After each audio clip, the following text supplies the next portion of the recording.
There's 45 years of trusted experience to keep ants, cockroaches, stinging insects, rodents, mosquitoes, and more out of your zone. And when you bundle pest control mosquito services, you score big savings. One call, one company, total peace of mind. Visit VikingPest.com, protecting your home inside and out. Download to see if you qualify. Not all customers will qualify. Transfer fees may apply. No Albert subscription required. Albert is not a bank. Albert Instant Loans are issued by FinWise Bank, member FDIC. Not an actual client. Terms apply. Kylie, what's wrong? I just got hit with a car repair bill. I'm behind on rent, and I feel like I can never save any money. Have you tried the Albert app? Albert is your financial assistant, helping you find ways to save and create custom budgets to actually grow your money. Plus, you can get up to $10,000 for big expenses or advance up to $1,000 fast when you need cash right away. Albert can get me up to $10,000? Exactly. Albert spots you in a pinch and helps you grow your money in the long run. I'm downloading Albert right now. Download the Albert app and use promo code CASH to borrow up to $10,000 for whatever you need. The Albert app helps you budget better and save more money so you reach your financial goals faster. Download the Albert app right now and use promo code CASH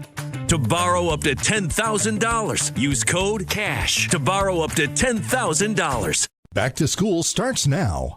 Get long-lasting battery life on the Dell XPS laptop powered by Series 3 Intel Core so you can work from anywhere. Now starting at $699 with exclusive student pricing starting at $599. Complete your setup with savings on select monitors and must-have electronics and accessories. Limited time deals and free shipping on PCs and more await you at Dell.com/deals. That's Dell.com/deals. Hop in a John Deere Gator XUV for a day's work. Let's see what's on the to-do list. There goes the tree. And the fence. Not a problem. Because you've got a cargo box filled with solutions. Up to 4,000 pounds of towing capacity. And you're ready to roll. The power's out! Here we go again. The Gator XUV. Built for every kind of workday. Learn more at johndeere.com/Gator XUV. Nothing runs like a deer. ESPN New York, now streaming live on YouTube. Subscribe today and watch the show. WHSQ and WCBS FM HD2, New York.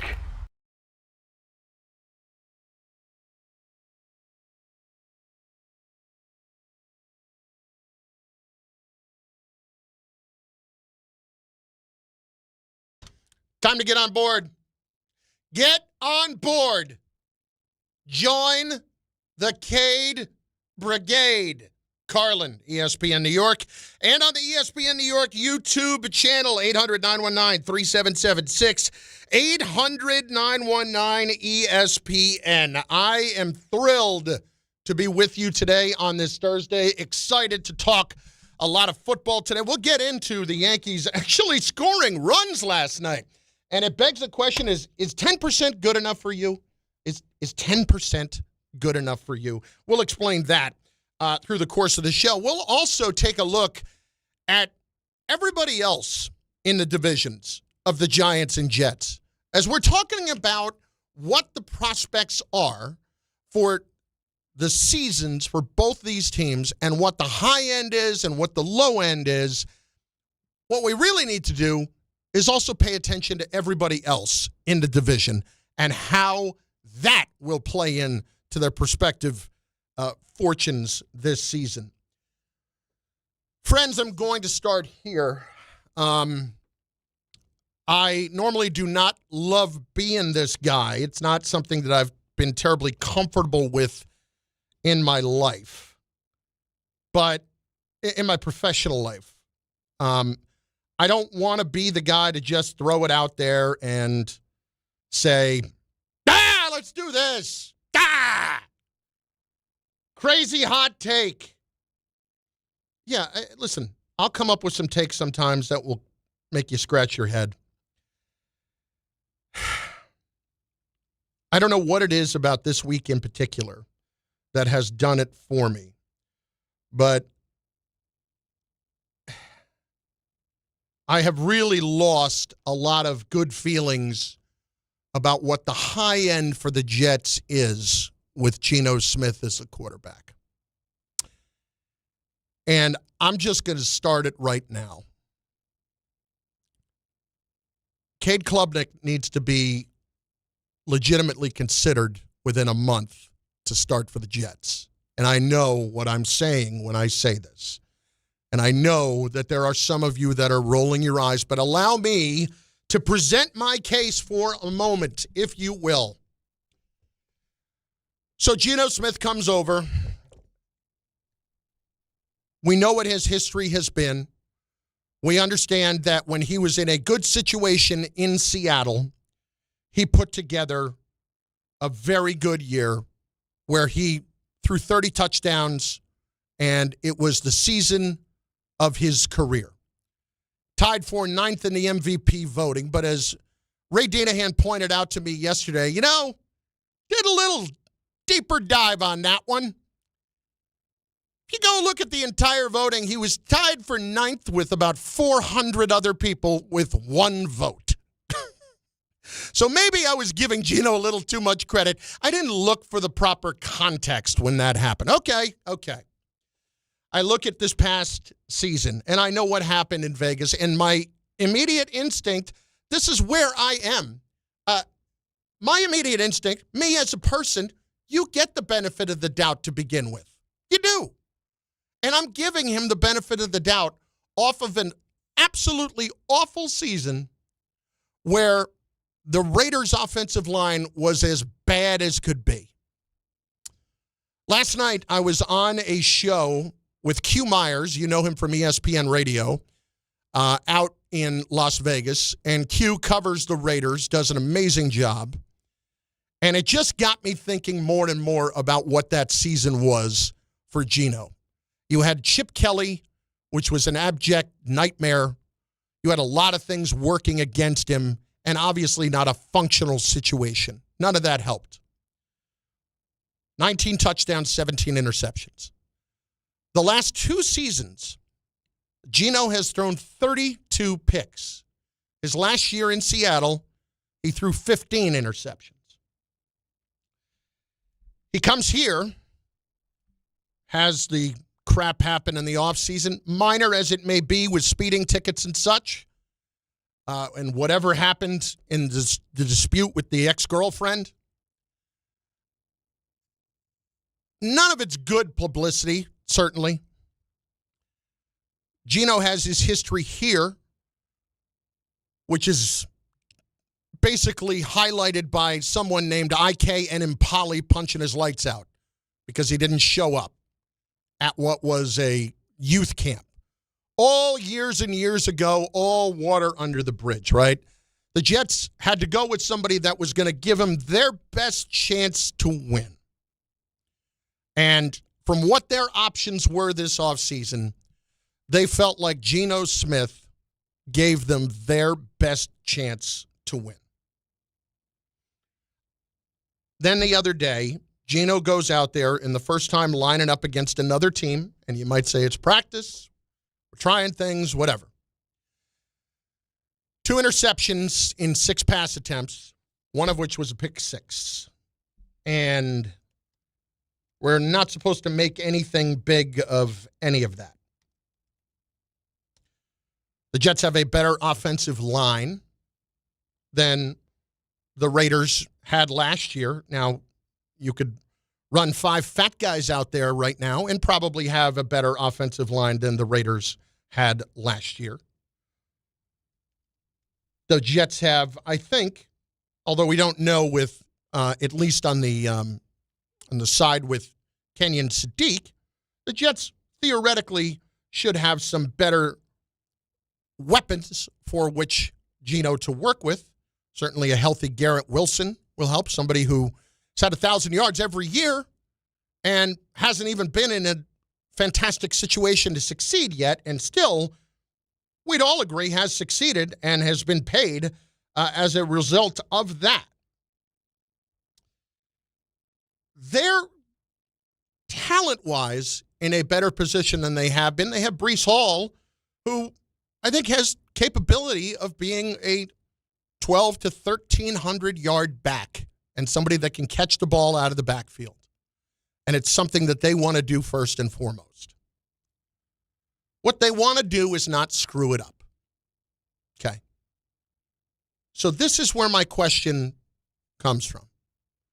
Can you trust Geno Smith to not screw it up.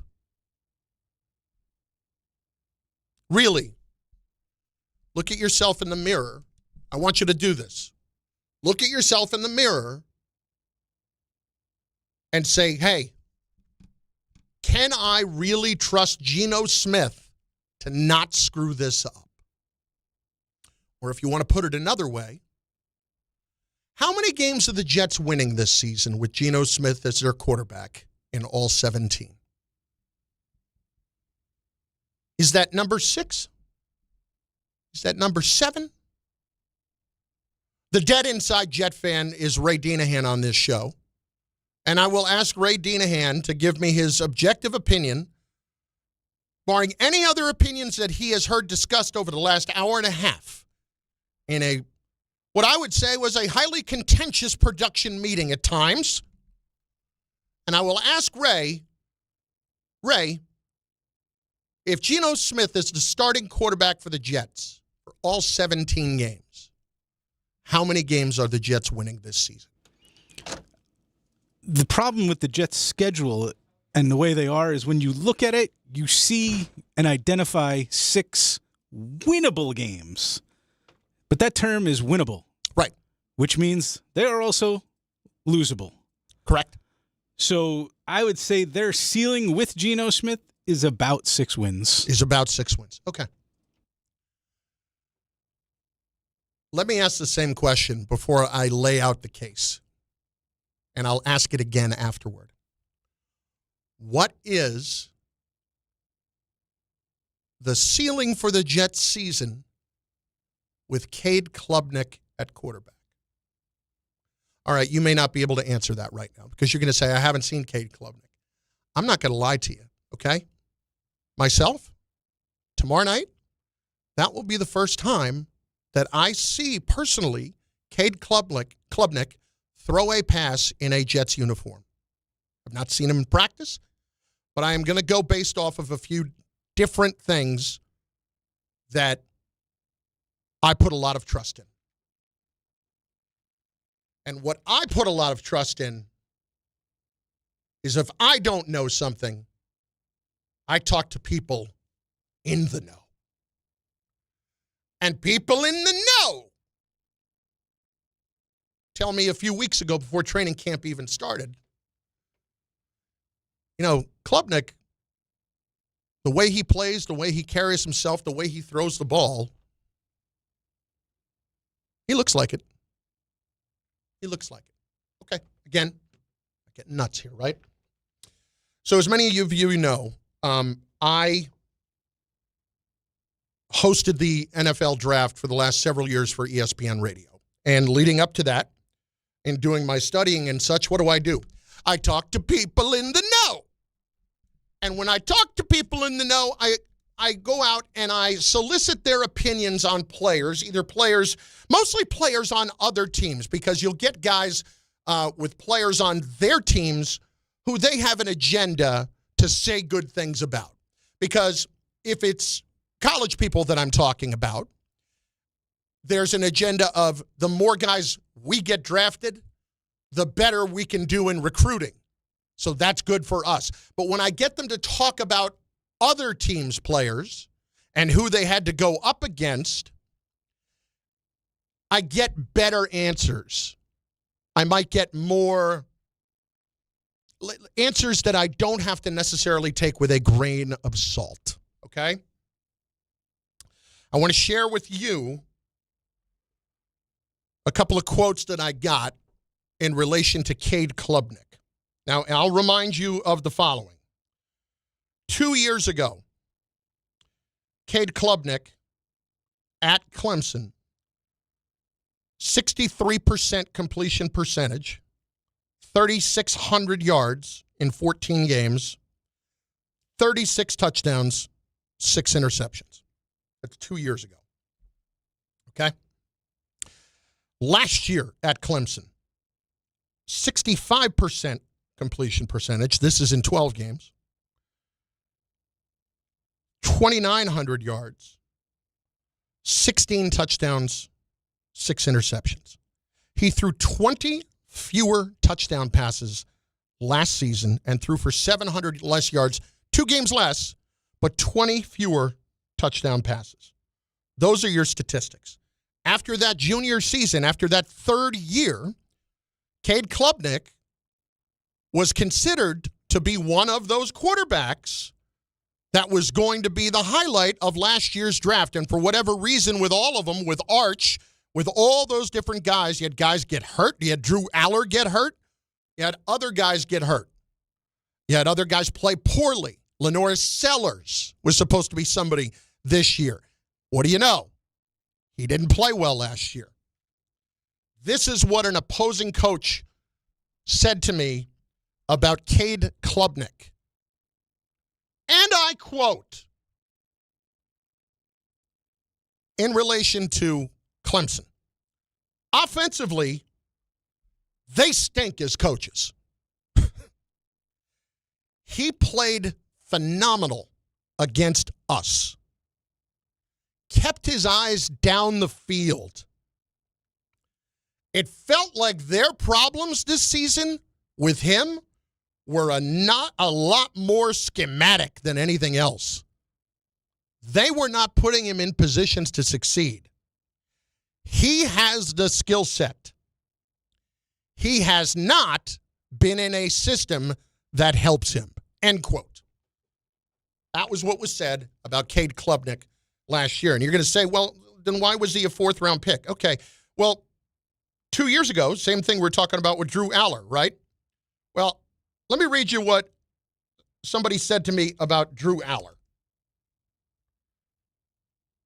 who was a 3rd-round pick, went ahead of Klubnik, and again, somebody that was supposed to be one of those top picks.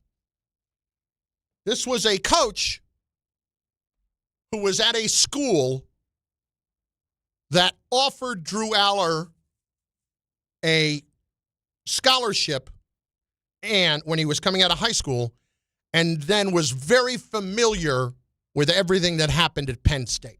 Okay? That's the context of who this is.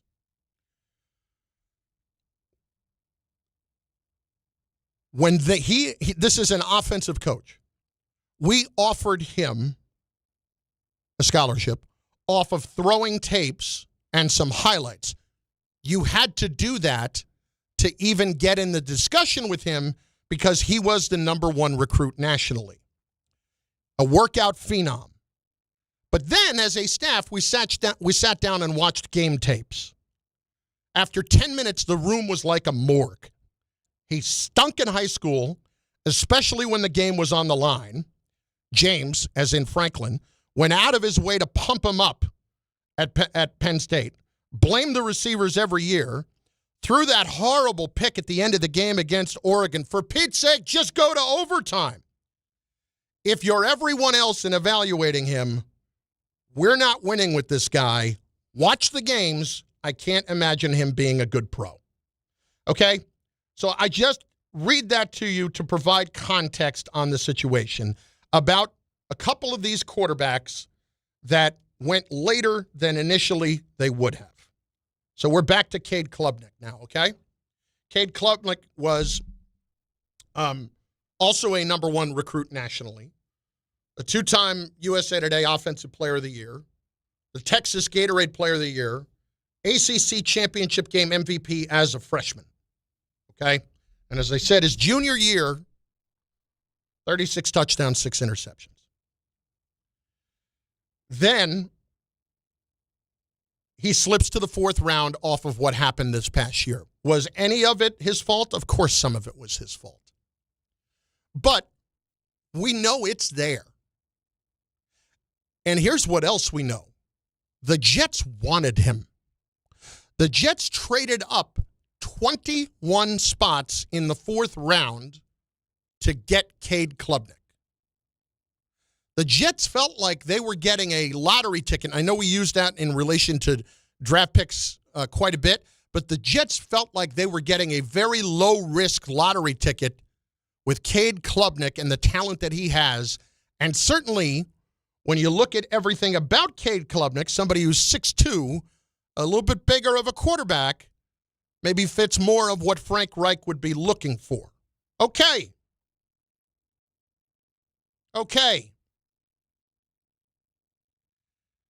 Moves well in the pocket. Good with the short passing attack. Can attack zones. His running success fell off a little bit last year. So the Jets wanted him. They didn't want him enough to take him in the first round. Obviously, nobody felt like he was in that possibility after that senior season. But I simply ask you this. Once again, if Cade Klubnik looks good tomorrow night and he plays well through the preseason, and you're going to see him a lot in August because right now he is fighting to get the backup job. And we know that Geno's only going to play 20 to 30 snaps. Shouldn't there at least be a discussion among coaches that, hey, you know what? I actually think this guy gives us a better chance to win than Geno does.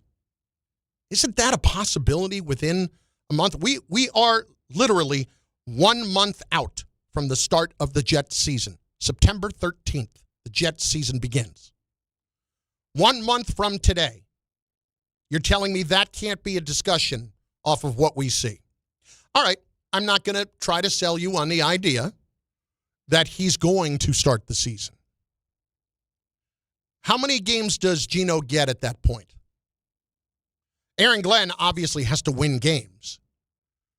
But I'm operating off of the argument that Geno Smith, at some point by the end of September into early October, may not be the guy that gives you the better chance to win than Cade Klubnik.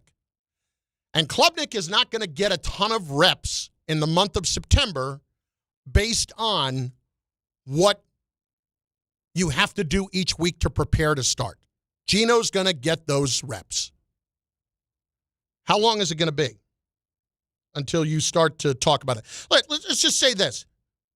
I'm saying this because, frankly, I'm being a little selfish here. I want to be ahead of the curve because I pride myself on that kind of thing. And there's sometimes I take swings, and I'm not necessarily right.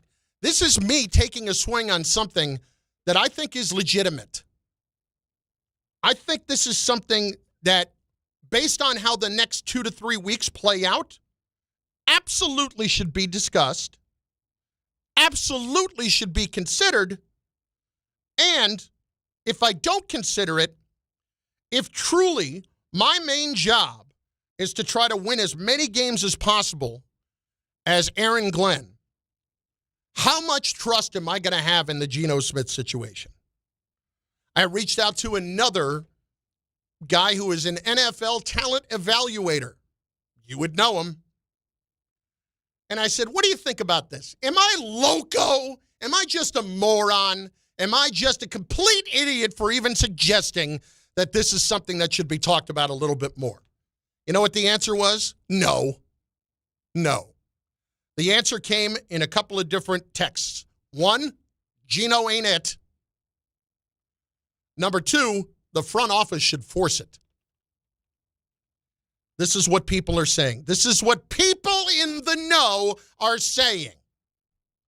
I'm not going to sit here and tell you that everybody out at One Jets Drive is saying that Cade Klubnik should start or that it's even remotely a possibility, let alone a discussion right now. What I am telling you is maybe it is in a few weeks.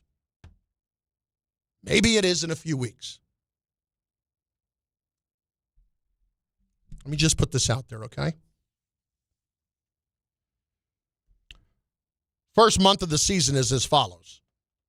At Tennessee, Green Bay at home, at Detroit, at Chicago.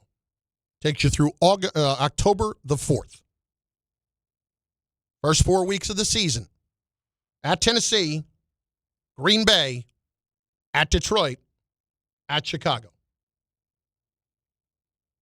1-3 is probably what we're counting on, I would think, right? Maybe 2-2 if things broke right. if Geno is playing well. And I want to be clear. This is, to me, about the Jets winning. If you are 1-3 after 4 games, and Geno Smith has 2 touchdowns and 6 interceptions, or 3 touchdowns and 5 interceptions, what are we waiting for?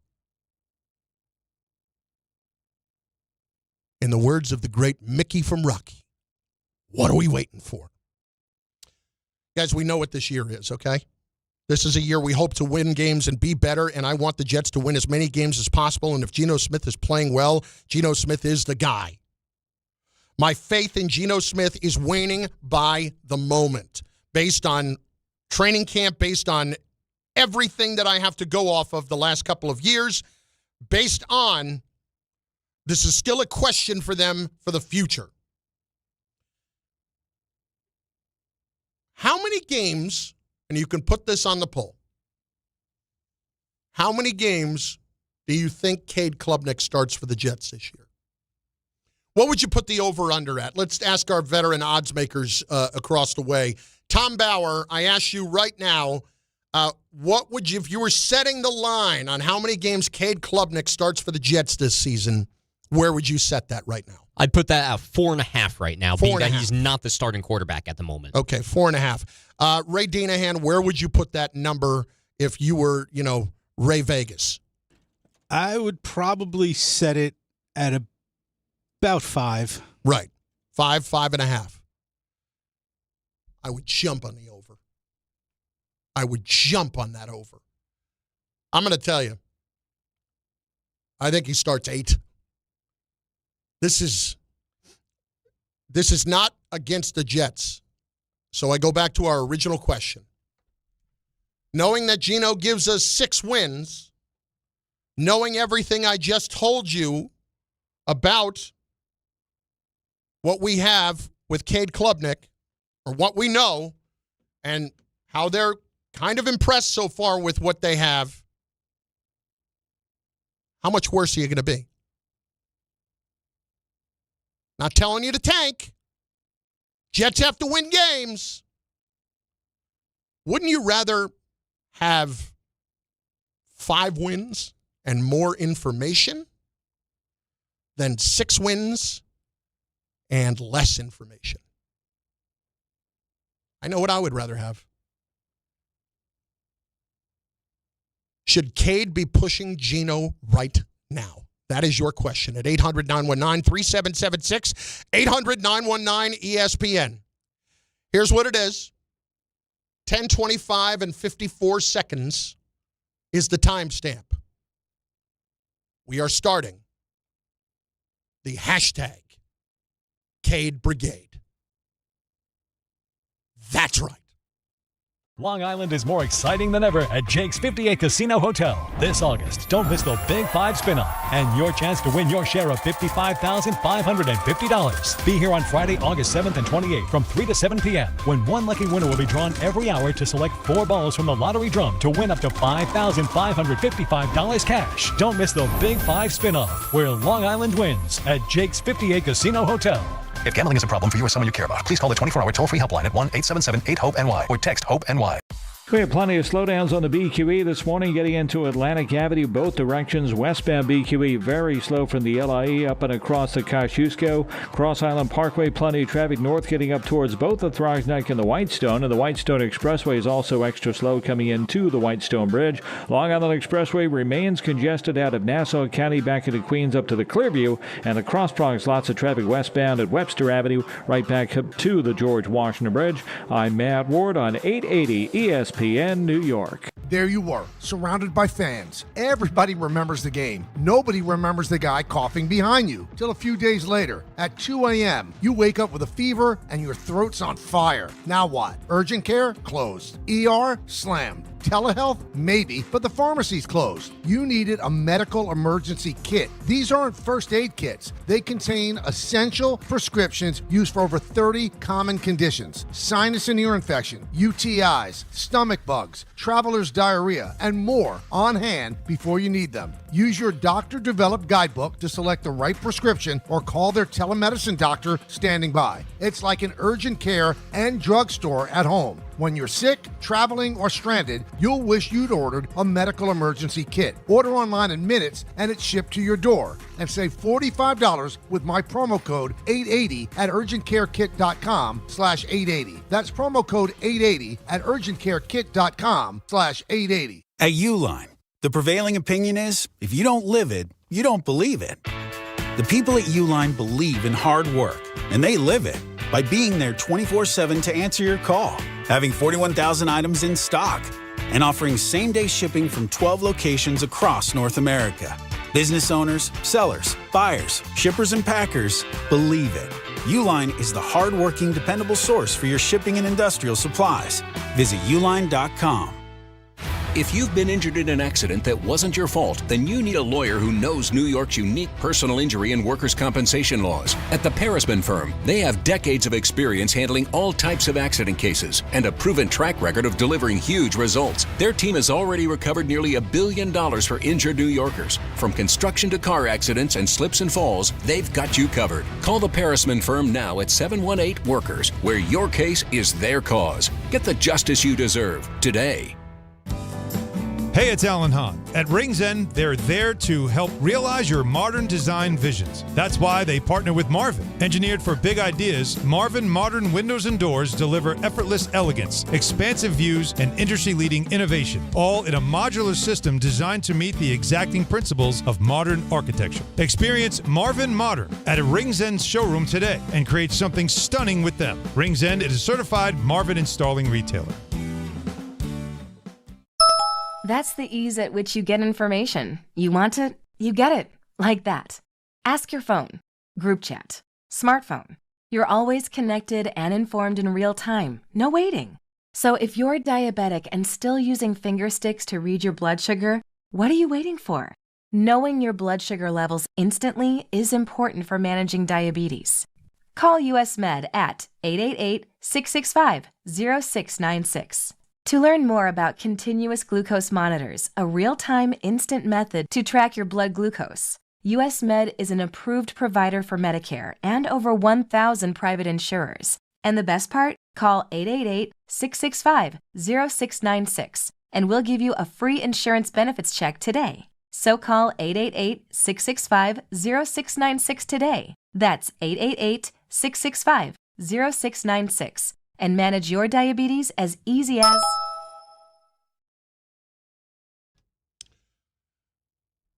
Great comments flying in. Get on board right now on the ESPN New York YouTube channel. We're using all your comments throughout the show. We're hitting calls here momentarily. I do want to go to the chat first.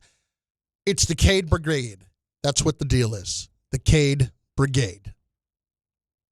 I started the hashtag just now. Just remember, this was it. This was the place. This is where you heard it first.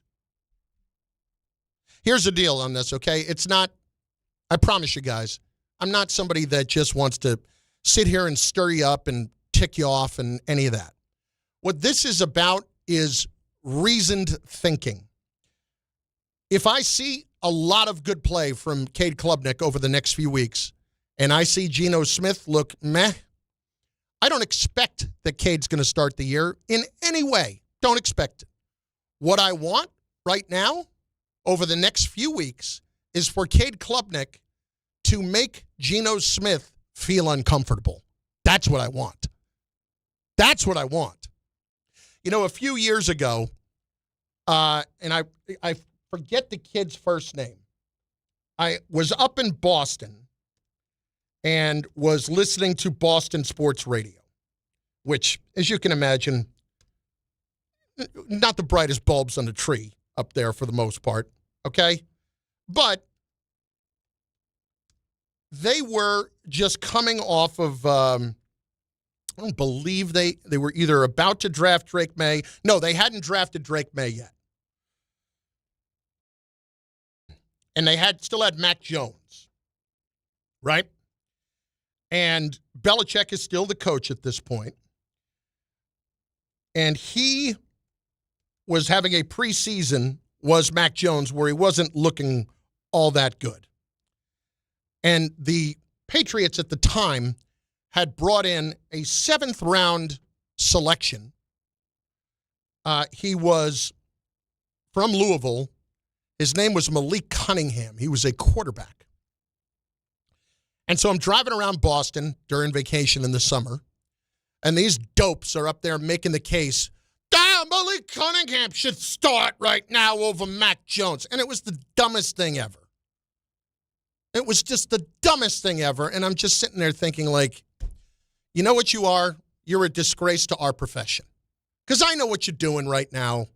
You were taking the low-hanging fruit in the summer. There's not a lot to talk about. The Red Sox were not very good at the time. Honestly, let's just find something we can do. And let's throw it out there. Malik Cunningham should start. He looks better out there than Mac Jones does. Morons. I can't do a Boston accent, but you get the point. I don't need the accent to sound like a moron. Anyway. All right, moron's a little bit strong. My family lived in Boston for a while, but there is a less engaged sports fan, if you will, at times in Boston, if I can put it nicely. Anyway, I'm just thinking you guys are just dopes and idiots, and I get what you're doing, and you're a disgrace to our profession right now. Which, I mean, listen, if anybody knows what a disgrace to our profession looks like, I do. I've been it, and I've been around plenty of it. So I find myself this morning thinking of those days.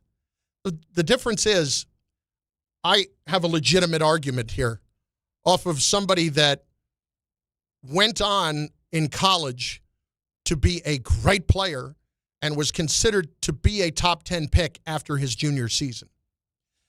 Meanwhile, Malik Cunningham, you know what he's doing right now? He's playing wide receiver for the Detroit Lions and trying to make the team. They wanted that guy to start at quarterback in New England a few years ago. But the guy I'm talking about, I'm talking about people who actually know stuff,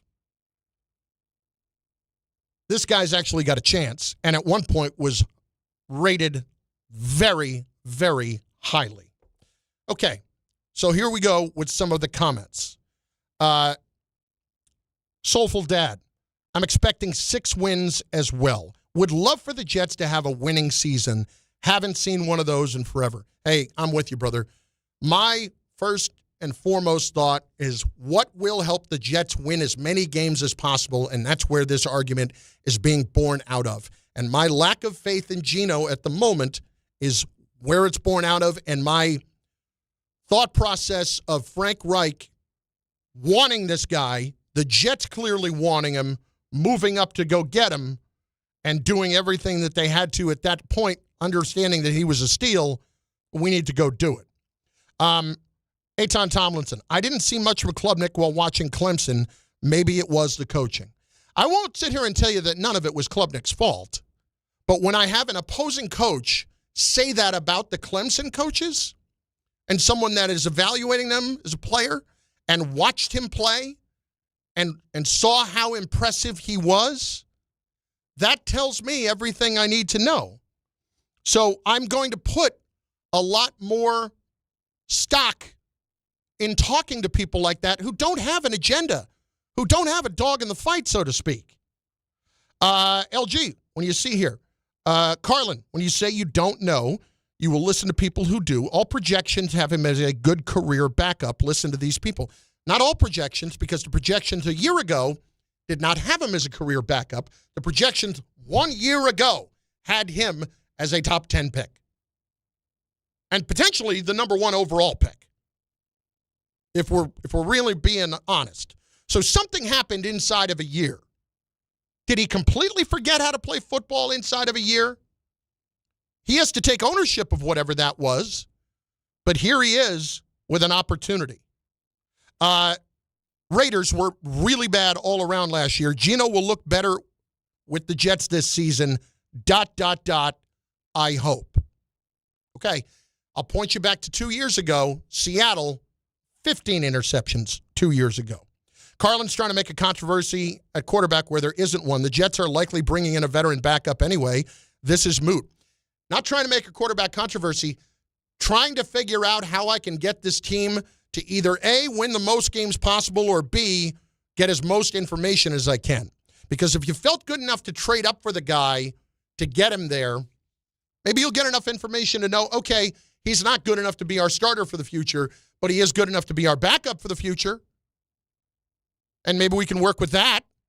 One thing we all know, Geno Smith is not your long-term answer here, folks. Geno is not the long-term answer. Geno is better than Fields. Hell, Cade is probably is too. No. Let's not go back to that. Black Metronome. How many games will he start? I say 0. I don't think it's 0, bud. If it's 0, that means Geno's having a really good year. And that means the Jets are doing a lot more than we hoped for. The poll over on the ESPN New York YouTube channel is how many games will he start this season, being Cade Klubnik? 0 to 4, 5 to 8, 8 to 12, or even more. 800-919-3776. And NY Vice asked, Malik Cunningham turned receiver? Yes, he did. 800-919-3776. We start where we should with the trusted Ira in Staten Island. And I understand where this is coming from, but I want Ira in first on this. Let's go, Ira. What's up? Yeah, I appreciate it. Great take on quarterbacks. I think you spelled it out really perfectly. And listen, I've been on the Geno bandwagon. I understand he's not the future. I think he's capable of having a really good year for the Jets. But I wouldn't be shocked if he goes out there and, like you said, he stinks up the joint. I mean, he's capable of either way. And we're not going to know until after the first 4 weeks. But the best thing that you said is that if there's a 6-win season with Geno, and you know there's really no upside, and you could guarantee me a 5-win season, and you see a light at the end of the tunnel with Klubnik, it's a no-brainer. I mean, it shouldn't even be a discussion. And I think some of the personnel people in the Jet building know that. And I've heard from other people. I'm sorry. No, it's okay, Ira. And I'm give you more room, but I would say to you that even if that information that you gather on Klubnik is, well, he's not going to be our long-term starter, but he could be our long-term backup, that's still great information to have going into the draft next year. And if somehow you did find a diamond that was at least temporarily in the rough, I mean, then you go into next year with 3 first-round picks and not having to do anything with the quarterback. Oh, it's a win-win. And the one thing about Klubnik, and like you, I got to see him in the preseason, and you even take that with a grain of salt. There's no game planning, you know the deal. But he reminds me very much, and please, people listening and you, don't take this the wrong way. He'll probably never be as good as Chad Pennington, but he's that type of skill set. He looks the part. He has the arm like Pennington has. He seems to be cerebral. He's a hard worker. He's a leader. Let's see if he could play in the NFL. And I think his arm's a little better than Pennington's was. I think his arm's a little better. Okay, so if the Jets are 2-6, I have no problem turning it over to him. For the rest of the year to play 9 games. If they feel he's capable of handling it. Ira, is that where your cutoff is as far as right now with Geno? That's where your cutoff is. It's based on their record, but it's also got to be based on his play. Yeah, it's going to be a combination. Like after 4 games, if he has 2 touchdowns and 8 interceptions, I'm making a move. Whether it's Klubnik or a veteran, I'm making a move. But hopefully it will be Klubnik, and that's why I've said all along, this is a huge week for him, the 2 joint practices and tomorrow night. And believe me, I don't need to see any Zappy tomorrow night. I have a lot of info on him. We all know what Cook is. So Klubnik should get at least almost 3/4 of tomorrow night's game. I appreciate the call. Sounds to me, and I didn't ask him directly. Maybe I'll just start asking directly. Are you on the Cade Brigade? Hashtag Cade Brigade. Carlin, ESPN New York. This is the Michael K. Show. Talking with Alex Rodriguez, what you've seen of Lombard, what do you think? It's amazing when you have a plus defender at short, how it makes your entire team better defensively. Lombard can do for the Yankees defensively and for those great pitchers what Aaron Judge does for the offense. That's how good Lombard can be. The Michael K. Show, weekdays at 1 on ESPN New York and streaming live on YouTube. Presented by the Parisman Firm. There are a million reasons to love New York. Making your budget stretch isn't one of them. According to an independent study, Amazon prices average 14% lower than other retailers. Get food, fashion, furniture, and more shipped straight to your building. Plus, another study found Amazon Prescription Pass customers pay nearly 1/3 less out of pocket. Learn more at aboutamazon.com. Tricon Construction is growing across New Jersey, delivering larger, more complex commercial projects with the precision today's developers expect. Because when the timelines, capital, and reputation are all on the line, you need more than a contractor. You need a true construction partner. Tricon brings experienced leadership, disciplined project management, and a team built around accountability and execution. From planning to completion, they build with purpose, professionalism, and pride. For serious commercial projects, build with Tricon. Visit triconbuilds.com. That's triconbuilds.com. When care matters most, experience matters more. The Allure Group is redefining rehabilitation and long-term care across New York with 6 convenient locations. Their expert clinicians create personalized care plans to help you recover, rebuild, and get back to what matters most. From short-term rehab to long-term care, Allure is committed to comfort, dignity, and results. To learn more, visit allurecare.com. The Allure Group, where care meets compassion. Shohei Ohtani's interpreter was fired today. Ippei Mitsuhara ran up gambling debts to a Southern California bookmaking operation. The inside story of the biggest scandal in modern baseball. He was absolutely bananas, the amount of bets he was making. I've never seen anything like it. From 30 for 30 podcasts, this is The Betrayal of Shohei Ohtani. Presented by Gusto. New episodes available now. Listen wherever you get your podcasts. Progressive knows there's no one more important to your team than your pet. They're like your top draft pick. And it looks like Chuck has selected Pepper the Corgi. Bold pick there, Deborah. Yeah, Rich, Pepper has a high ceiling for sure, but he does have a tendency to bark at every tree. Yeah, he brings a lot to the table, but also takes a lot off of it, especially when it's been left near the edge. Nothing left to do now but suit him up for the dog park. Protect your top draft pick from injury and illness with Progressive Pet Insurance. Get a quote at Progressive.com. Progressive Casualty Insurance Company affiliates to third-party insurers. Not available in all states or situations. Covered subject to policy terms. This is Don, Hahn, and Rosenberg. I'm telling you right now, I'm buying stock in 96. I might be buying a jersey. This kid, Lombard, is not overhyped. This kid is exactly the goods. And it doesn't mean he's not going to have a bad game every now and then. There's a way people move and act and talk that tell you, oh yeah, it's in him. Now it's a matter of sit back and let's watch it happen. Don, Hahn, and Rosenberg. Weekdays at 3 on ESPN New York and streaming live on YouTube. Congratulations, New York. The Knicks did it. Through battle after battle, they dominated to become this year's NBA champions. Day in and day out, the hard work paid off, and you were there every step of the way. Enjoy the crown. Own it, because this year is your year.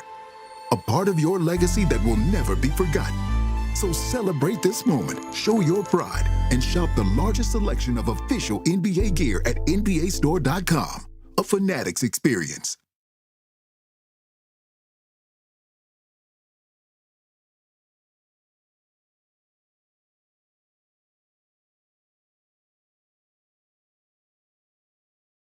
Mickey loves you.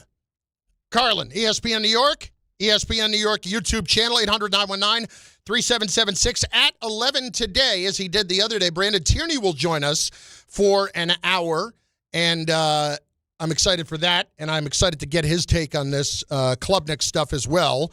And we will also talk plenty about the Yankees and plenty about the Giants. You know,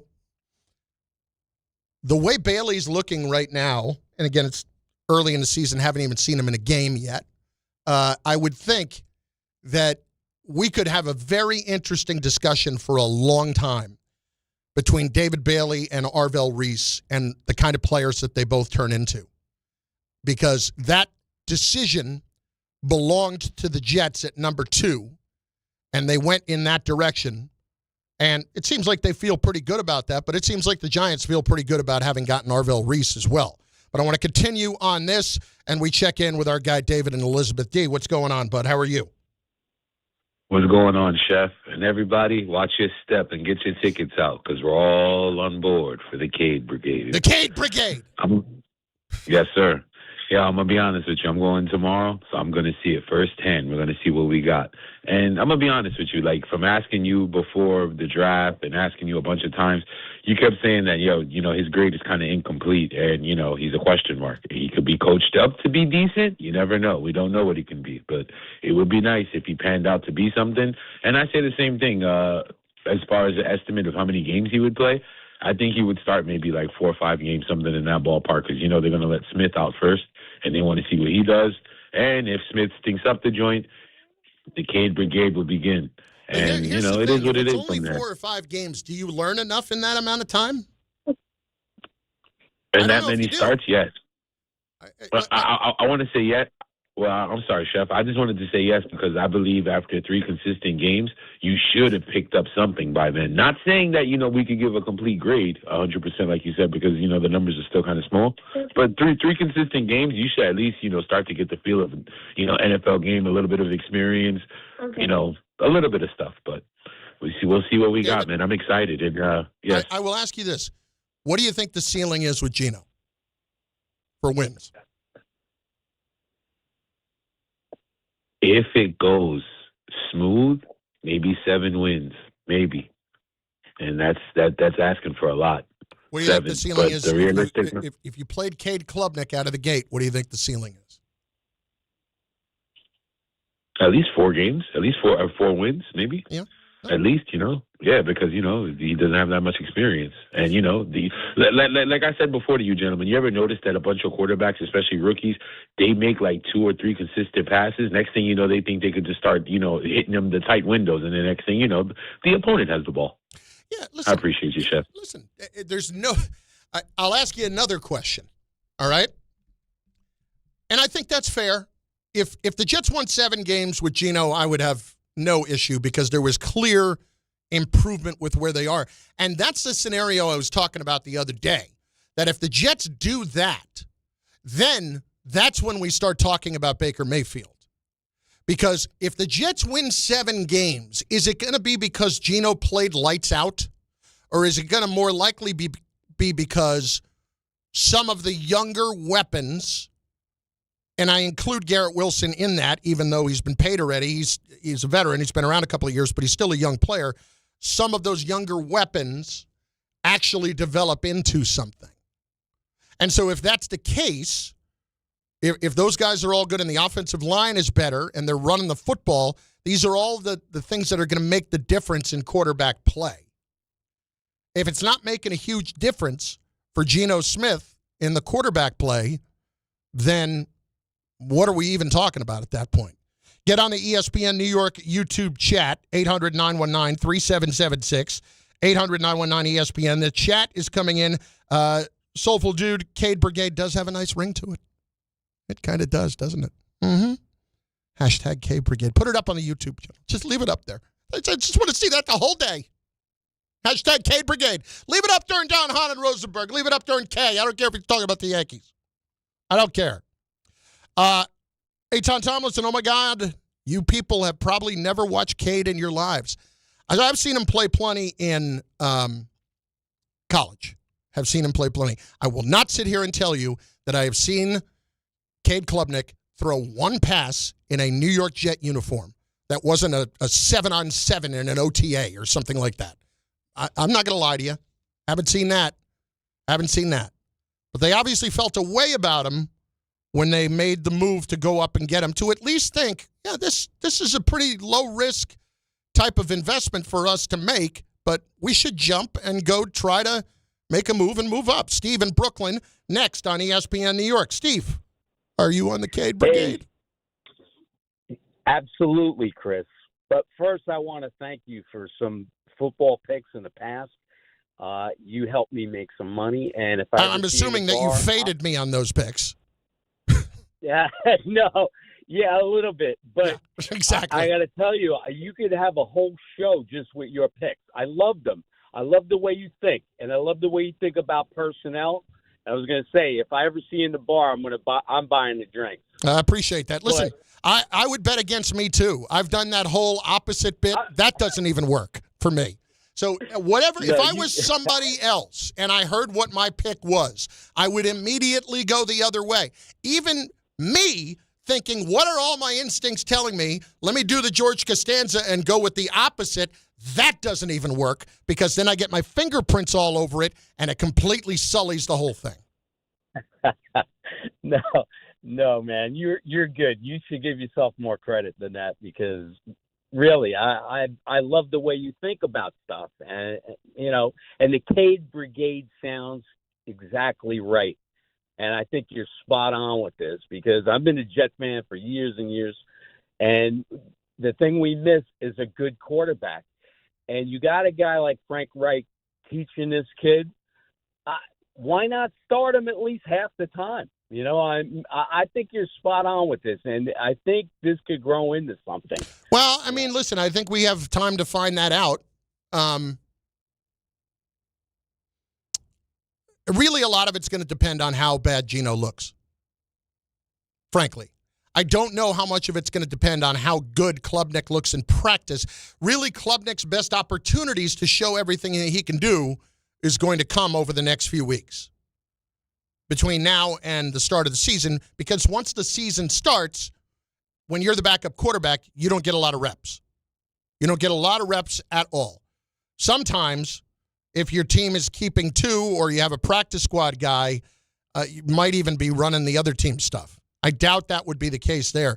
Now, the Jets very well may decide, you know what, even what they see in practice, Klubnik's not good enough for us to have him as our backup. Maybe they'll go out, and as Dan's kind of suggested this morning, maybe they'll go out and trade for Carson Wentz, who is a Frank Reich guy. All could be possible. All I'm saying is, what do I got to lose, really? If I get to the end of preseason and Geno just continues to look blech, and Klubnik has a good preseason, not just in practice, but in the games, how soon do I start thinking about it? I'll tell you what. If Geno against Tennessee and Robert Saleh goes out there and has a 3-interception game, look out, Jack. Because there are going to be people that if the Jets go on the road and lose week 1 to Tennessee, and it was Robert Saleh who did that to you, and Geno has a garbage game, I'm not saying they'll make the move, but there will be people that will think the Jets are headed for 0-4, and that drum will be banging. Hashtag Cade Brigade. Carlin, ESPN New York. BT next. If you're living with neck pain, back pain, sciatica, migraines, nerve pain, or chronic joint pain, you don't have to just live with it. I'm Michael Kay, and I want to introduce you to Dr. Jay Shah at Sandwell Pain. Dr. Shah is Ivy League trained, double board certified, and specializes in non-surgical, image-guided treatments that help get to the source of your pain. With convenient offices in Woodbridge, Livingston, and Englewood, expert care is never far away. So if pain is keeping you from doing the things that you love this summer, take the first step toward relief. Visit SandwellPain.com to book your appointment online. Hey Yankees fans, gather a group of 10 or more and take advantage of our 2026 Yankees group ticket specials. Whether you're getting together with family and friends, organizing a fundraiser, or entertaining clients, your group will love bonding over the Bronx Bombers. Start planning your 2026 group outings today. Log on to Yankees.com/groups. Call 212-YANKEES or email us at groups@Yankees.com. That's 2026 group tickets. Call 212-YANKEES or visit Yankees.com/groups today. This is DiPietro and Rothenberg. I take the car service home heavily medicated on Ativan, right? And my wife had told me prior to that she didn't like the way I was on Ativan, that I became hostile and agitated. So the Giants lose that game 24-21. And I said, I can't take it anymore. The season is over. And I took the vinegar and I dumped the vinegar out on her computer. And she said, what is the matter with you? You dumped the vinegar onto the computer. Yeah, but don't stop there. Oh my God. She goes, what's the matter with you? I said, nothing. You want to see the matter? At this point, the kids. The poor kids. Are the kids okay? Here's DiPietro and Rothenberg. And I don't remember what happened from that moment on, but I'm not allowed to take Ativan anymore. Morning Start with DiPietro and Rothenberg. Weekdays from 6 to 10 on ESPN New York and streaming live on YouTube. Monkey Sports, built by players for players, is your one-stop shop for hockey, baseball, lacrosse, and more. Find top-name equipment and expert in-store services like sharpening, break-ins, and relacing. Shop in-store at Monkey Sports in Farmingdale or Woodbridge or online for all the top brands. Whatever your sports, Monkey Sports gets you game ready fast. Monkey Sports, where athletes shop. Okay, girls, ready to go? Yeah! Mom, I'm hungry. Can I have a snack? Me too, Mommy. You want a snack? Yeah! Got it? Children learn from our behaviors. Mommy, can you open this, All right, hold on 1 second. Okay. Okay, here. Thank you. They learn what is okay from the adults they see. Mommy, are you on your phone? If you're a distracted driver, chances are they will be too. What kind of driver are you raising? Funded by the Governor's Traffic Safety Committee. I'm David Ortiz. When I lost my mom, she was only 46. And I lost my dad to cancer. It was the worst pain I ever felt. It made me think, what will happen with the people I love when my time is up? That's why I have life insurance. Ethos makes it easy. It's all online, take about 10 minutes, and you can get up to $3 million in coverage. Get your free quote at ethos.com/game. That's ethos.com/game. Paid testimonial. Time spent on application may vary. Online health questions required. Kenny here to help you get in on the sweet life with Cotton Candy 5-Hour Energy. It's that classic throwback cotton candy flavor, but with 0 sugar and a 5-hour energy boost. I keep these with me so I can tackle that sweet tooth with a tasty caffeine kick and no guilty sugary aftermath. Bring on the sweetness with Cotton Candy 5-Hour Energy Shots. Available online at 5hourenergy.com or on Amazon. ESPN New York is your home for the world champion New York Knicks. WHSQ and WCBS FM HD2, New York.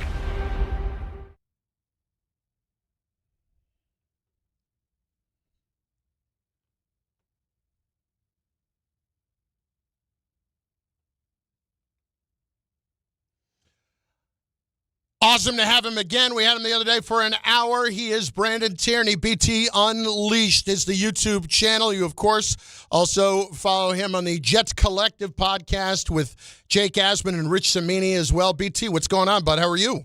What's up there, big boy? How you feeling today, Chris? I'm good, and I have come into today with waning faith in what the ceiling is on the Geno Smith front. Okay. And so I am very much in considering everything I did in preparing for the draft and preparing for today's show, going back through some of my old notes.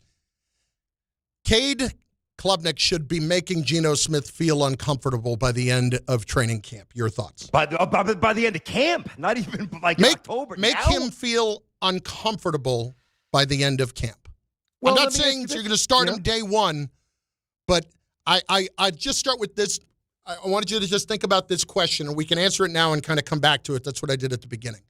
Okay. What is the number of wins that is the ceiling with Geno as your quarterback, and what is the number of wins that is the ceiling if you started Klubnik instead?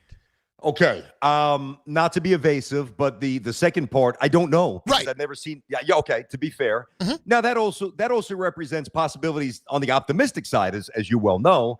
I would say with Geno, and I believe that this is for most probably ambitious in the positive sense. If the Jets win week 1, can they mess around and win 9? We're talking ceiling, not like what I think. 8, 9, maybe 9. So if the Jets are winning 9 games, and it's because Geno's playing well, my main objective here is the Jets win as much as possible. I want the Jets to win in every single way because I don't care about draft picks for next year. They obviously have plenty of ammunition to work with there. I'll root more against the Colts. I'll root more against the Cowboys or the Packers, and I'll let that all take care of itself. If that's the case, great. I'm good, and Geno did his job.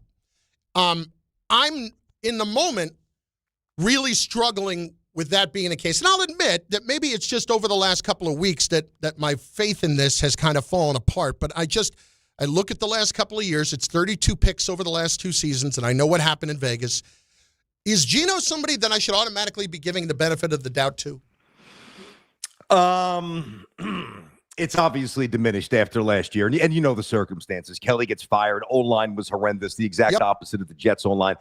So there's a lot of context there, but just to button it up and give you a quick answer, the answer is no. I mean, the answer is no. You can't definitively say Geno's earned whatever because he hasn't done a damn thing for the Jets. You know, he's done some things for some other teams, but he doesn't have any equity here despite having been drafted by the Jets years ago. I guess my question for you, Chris, and I get it. I don't think it sounds crazy.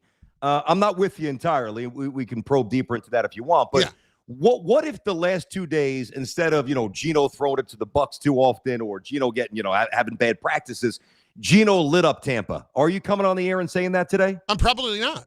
I'll admit that. I'm probably not. But this is where I'm talking about, like, my faith kind of waning a little bit in the situation. If Geno is lighting it up, and Brandon, I know, I get it. It's training camp. And they're lining up against somebody else for the first time, and we're trying things and all that. I am under no illusion that day one, Cade Klubnik's going to be the starter. Okay? Yep.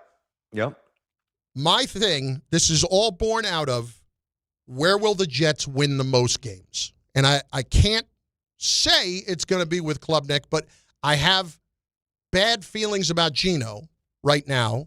And and I know I'm going to see him for, as Aaron Glenn said the other day, 20 to 30 snaps. If Klubnik has a really good preseason, you're going to hear those words, not at the start of the year, but you're going to hear them early, as I just said, and I laid out what was a worst-case scenario. You go to Tennessee, Geno threw 3 picks, and you lose to Robert Saleh. You know that's what's going to happen. I got news for you. I mean, let's say Cade Klubnik was never born and Bailey Zappi was the backup and Geno goes and throws 2 picks against Tennessee. as much as we know what Bailey Zappi is and who he is and what he's always going to probably be, no disrespect, we'd be hearing people clamoring for Bailey Zappi. I mean, that's just the way it is, certainly with the Jets and certainly with this sport. Backup quarterback's always the popular guy. Even going back to Richard Todd, Matt Ryan. I mean, Kenny O'Brien, Matt Ryan. Or Pat Ryan. Pardon me. It's always going to be that way for a team with instability at that position. See, but the added nuance and what makes this a little more complicated is you're giving me a pretty valid football reason. I could get behind that. Hey, Geno, he's kind of on the other side. He's going backwards a little bit based on last year. Blah blah blah. But what about the guy who's coaching for his job? Yeah. Now, maybe it's Cade Klubnik who actually throws Aaron Glenn a life preserver and winds up being the reason that he's here for 5, 6, 8 years. Who knows? I mean, you can't rule it out, even though it's not very plausible. It's not impossible. But Aaron Glenn's got to win, man. Yep. And if Geno looks horrendous, then it's like every decision, it's got to be intertwined with what's best for the team, and it can't be led by what's best for Aaron Glenn. Eventually, those will intersect because self-preservation is a very powerful thing. It's going to be interesting. I'll meet you there. It's going to be interesting, and I do believe Cade Klubnik is viable. I'm just not sure I view him as viable as early as you do, Chris. Okay, so with that in mind, let's kind of dive in a little bit deeper on that with Glenn. There is no doubt that he needs to win as many games as possible. My argument is mainly predicated on Geno just not being very good, and I'll admit that. And it's going to bother me because we agree on this. The talent that he has to play with, both in front of him and outside and behind him, is better than what he had in Vegas. And if he's not good here, that's going to be a major problem. That's going to be a major problem. It's the thing. I mean, it's all right. Is Glenn going to get fired during the season, and is Geno going to get benched? I mean, there's obviously other more intriguing, optimistic subsets like, is Bailey the real deal? Is Wilson ready to go for 1,500 yards? Is Breece Hall going to be used differently? Is Frank Reich? I mean, there's a lot of stories with the Jets, but those are the 2 primary ones. My thing, and part of the problem, not all of the problem, but a big piece of the problem with the Jets here is that their quarterback play has been so substandard that it's almost been unfair to the other guys who are leaving the huddle with all the quarterbacks that have been so poor the last couple of years with the Jets. Like, there's only so many years of Garrett Wilson's early prime. There's only so many years of Breece Hall's prime. I mean, you're not going to be a running back at the age of 33, like the old days, So they've got to find the happy medium. Chris, what gives them the best chance to win? Right now, I'm of the mindset it's definitely still Geno right now. And I'll react to evidence to the contrary and make the switch. I'm not beholden to Geno, that's for sure. But you've got to at least have a guy under center that can look at the opposing 11 guys, diagnose something, even if he throws it to the wrong team more than we want. You at least need a guy who knows what the hell's going on. And like Brady Cook, he was lost. We don't need to say, no, it's not about Brady Cook. It's not about Zappy. I know what you're saying about Zappy. But it's got to be there's got to be an element of functionality here. Yes. Now, Klubnik's ceiling very well might wind up being higher than Geno. It might be. But if and when you go to Klubnik, you're not going back to Geno. No. Not that you can't, but you're probably not. So you got to thread a lot of needles here. This is going to be interesting, dude. All right, so here's where I'm coming from on Klubnik. In getting ready for the draft last year, talking to people who coached against him, said that whatever Clemson was doing offensively last season, the coaches just completely stunk it up for him. Yep. Because you look 2 years ago, this was a top 10 pick projected. Klubnik was 36-6, and then last year just 16-6. Said that the offensive system, they did not help him. Now, am I not going to blame him at all? Of course I'm going to blame him. He has to play a big role and take ownership in that. But when I talk to guys who don't have any dog in the fight, so to speak, like it's not a person on the Clemson staff who's giving me info on somebody who wants him to do well. It's somebody who went against him and is going to give me what they took as the honest take on it. And then I hear things in Jet camp, like not reporters, but other people who would know that, like, this guy looks pretty good. And as you pointed out the other day, they obviously had a feeling about him considering how they traded up to get him. Yeah, it was an aggressive move. It wasn't like, all right, we need a quarterback. Let's appease everybody. Let's take a flyer on this kid in round 4. No. We like him. I'm sure the Jets view schematically what you heard. And you're as connected to the college game as much as anybody in the New York area, for sure. All the years with Rutgers, you talk to people, you know this. I believe there's real validity there. I also think, Chris, that this is going to sound almost counterintuitive, but the fact that Cade Klubnik dealt with adversity a year ago, rather than, say if he went for, instead of 36-6, which is amazing, let's say it was like 29-8, like another really good year, not quite as good as his junior year, but still really good. And just building toward a first-round pick. I just believe I was talking about this on my show, where I don't think adversity necessarily builds character. I think oftentimes it's going to reveal it. And to me, if you are, and he played as a freshman, played 40 games. I think he won the MVP of the bowl game as a freshman. I'm pretty sure he did, right? Yep. So he had some very early success, and sometimes got young players who aren't dealt any curveballs, coaching changes, injury, adversity, a couple of more losses than you thought. Especially in a place as fervent as Clemson, where they treat that team like we treat the Jets and the Giants here. That is their pro team.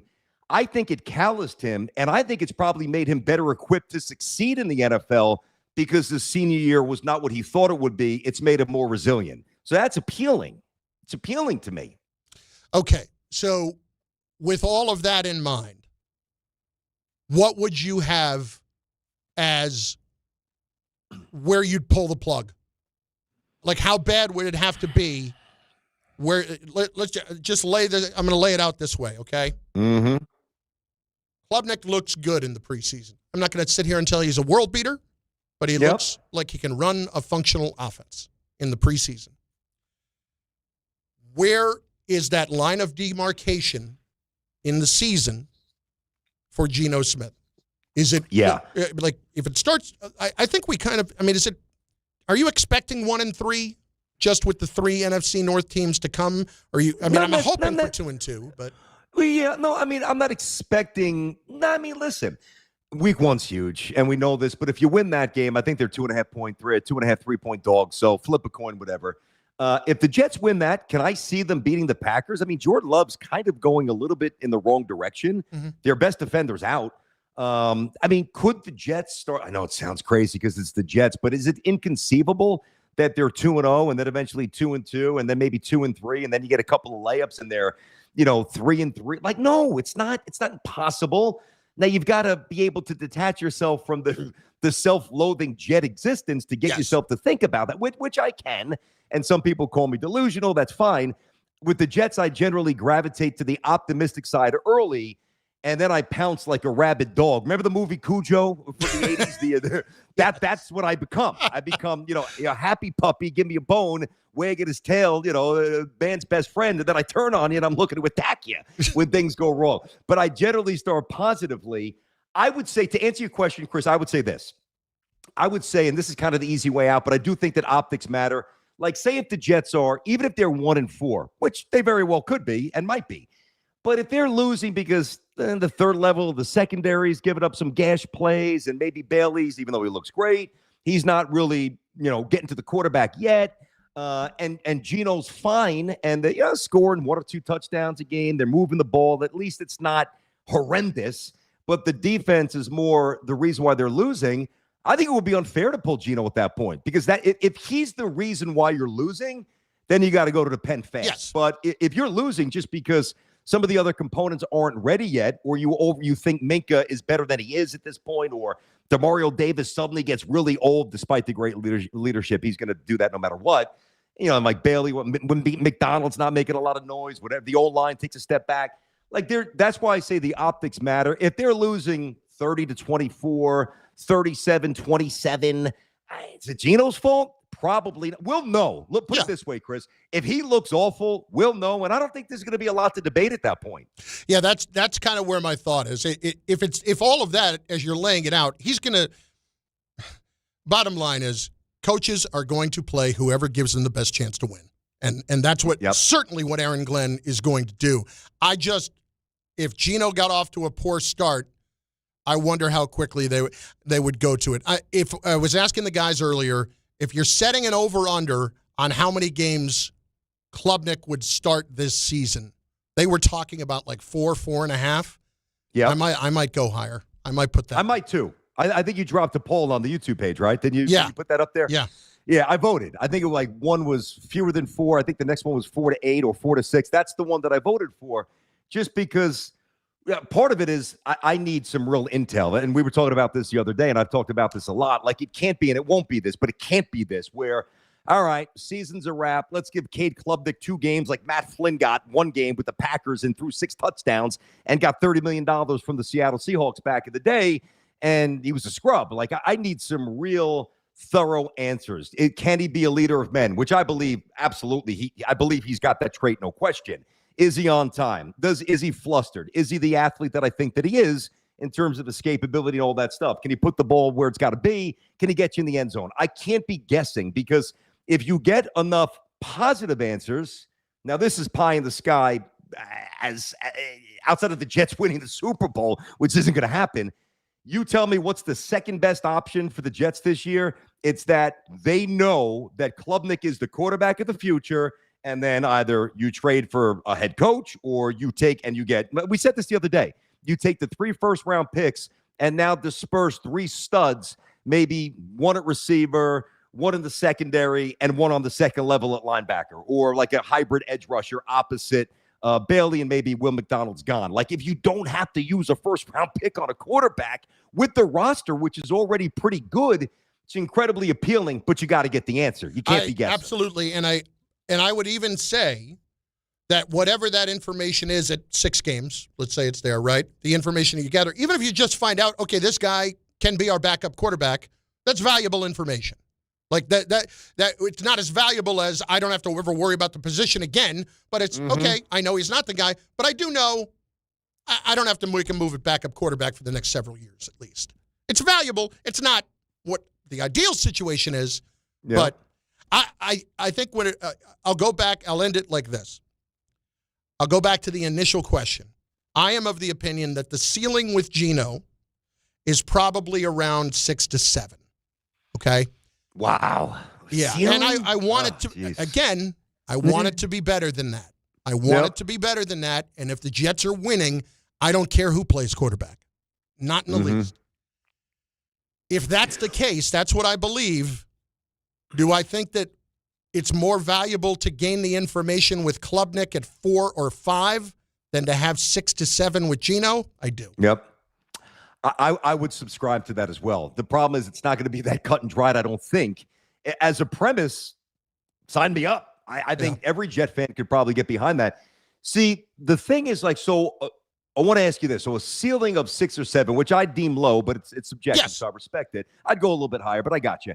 Like a 6 or 7 ceiling threshold win total for is it because of Geno directly, or is it because the defense isn't going to be that good? Like, yeah, there's other issues. Like if everything was lined up and you knew you had a lockdown defense and you could run the ball, which they should run the ball, but everything else was buttoned up and on lock and ready to go, but it was just the quarterback keeping them from getting to a different level ceiling, that's a different discussion. And I think that's where you and I differ.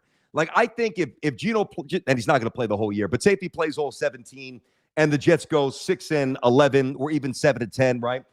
Did they go 7-10 because Geno was not good, or because the other components broke down and prevented them from getting more? See, that's what I think is more possible. Yeah. I would say that it has to do with 2 things. Geno would be 1, and number 2 is, frankly, the Aaron Glenn factor. Not that they're going to lose all those games because of Glenn, but what are we doing here? Glenn is running the defense now, didn't want to. No matter what they say, his initial thing was, let's hire Wink Martindale. And then Woody says, you know what? I'm spending enough money on the coaches that you're not using anymore. And also guys that have been here before. If you're supposed to be the defensive genius, go fix it. Yep. And they makes him do that. And last year, Glenn was not the greatest in game manager. Well, what I'm doing is I'm making his job infinitely tougher. I am making him go out there and really earn it. So you're going to tell me that he's going to be a better head coach while adding more to his plate. That's where I struggle with it. Yeah, I mean, I think we all like Aaron Glenn. Those of us who saw him play, really I want Aaron player. Glenn to succeed. I like him a lot. I'm a fan. Yeah. I'm with you. And I do believe he's a leader of men. Now, you look at the totality of the season, it was a train wreck. But as we know, in December, when the point differential was like the worst the Jets have ever had, like when you're shattering records of futility for the Jets, you're saying something. So, couldn't even watch it. But the problem, and this isn't really Aaron's fault, is that you had taxi guys who were backups and backups who were starters. So I don't really know what the realistic expectation was defensively for the Jets the final 6 or 7 weeks. But I also look at the start of the season. I measure a rookie coach, all coaches, but definitely rookie coaches. Are you ready to start the season? Because that tells me how buttoned up was camp. Where are you schematically? And think about now, they probably should have won the Steelers game. And I'm not saying it's the steel curtain. No, they should have won that. It's a 60-yard field goal. They were ready to play. But that's my point. They were ready to play. We came out of that game thinking optimistically about where they were. Yes. Yeah, no question. Especially offensively. Yeah, no doubt. Justin Fields with a great throw, the touchdown to Garrett Wilson, the run.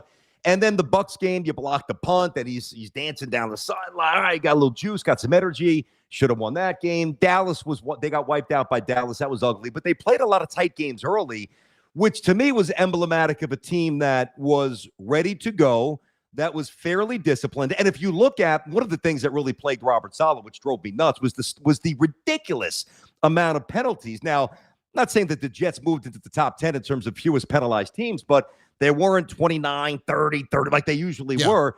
There was incremental progress there. The Jets special teams unit was number 1. I mean, if you think about the return game, both punt and kick, obviously they had a good kicker who they should have brought back, and we'll see where that goes. But special teams was good. There were fewer self-inflicted penalties that they absorbed. So there were little signs that, all right, maybe. But the way the season ended, it was an absolute mess. And if he doesn't fix it, he's gone. That's the way it goes. Okay, so I'm going to end it this part of the conversation here. I have not heard this. This is Glenn yesterday on Klubnik. I've seen him grow each and every day, and that was the expectation for that player anyway. There's still a lot to grow, a lot of growing for him to do when it comes to being a quarterback in the NFL. But I think the one thing that he does, he takes on the challenge. And he has this trait about himself that, whenever he does make a mistake, he doesn't go down at all. His mentality is still, man, listen, I'm going to continue to go. I'm going to continue to try to not force balls, but be aggressive with the ball. But you can't be reckless. That's one thing that he's learned in this league. That things like DBs and linebackers, they're a lot faster than in college. But I'm just looking for improvement for him every day.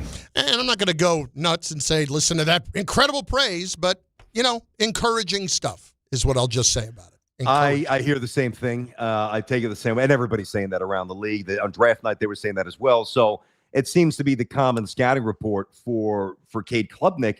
Listen, Chris, you know this. I mean, think about how long you worked with Bart. I mean, when you played in the league, right? You're walking in and, you might fool me. You might fool you, guys who didn't play. You're not fooling dudes in the locker room. And, you're either inherently physically tough or resilient or you're not. I don't care what you throw around in the weight room when the game starts and the pads are on. You're either a dog or you're not, right? And I think the same goes for early signs of leadership and how you comport yourself in the building, especially as a quarterback. Are you overwhelmed? Can you connect to the entire locker room with all different ethnicities and diverse religious backgrounds and, financial situations? And to me, now Zach Wilson was a child in that regard. Yeah. He just was, right? An infant. Child. Yep. Yeah. An infant. Not an infant before child. He was an infant. Yep. I think that Cade Klubnik shows, and it's very believable, and it's an easy sell. Like, he doesn't have to work to do it. I think it kind of naturally oozes out of him, and people gravitate to that. And then provided you've got a good arm and you can move a little bit and you don't throw the ball to the wrong team, those are the dudes who wind up playing 10, 12 years and have some big seasons. It's Carlin. It's Brandon Tierney with us. BT Unleashed is the YouTube channel. Check it out. He's with us this entire hour. I know he's chomping at the bit to get into some Yankees, and we will do that next at 800-919-3776. One of us believes they're overachieving right now. We'll discuss. Carlin with Brandon Tierney, ESPN New York YouTube channel. Good Karma Brands is proud to be an equal opportunity employer, providing equal employment, development, and advancement opportunities to all teammates and applicants.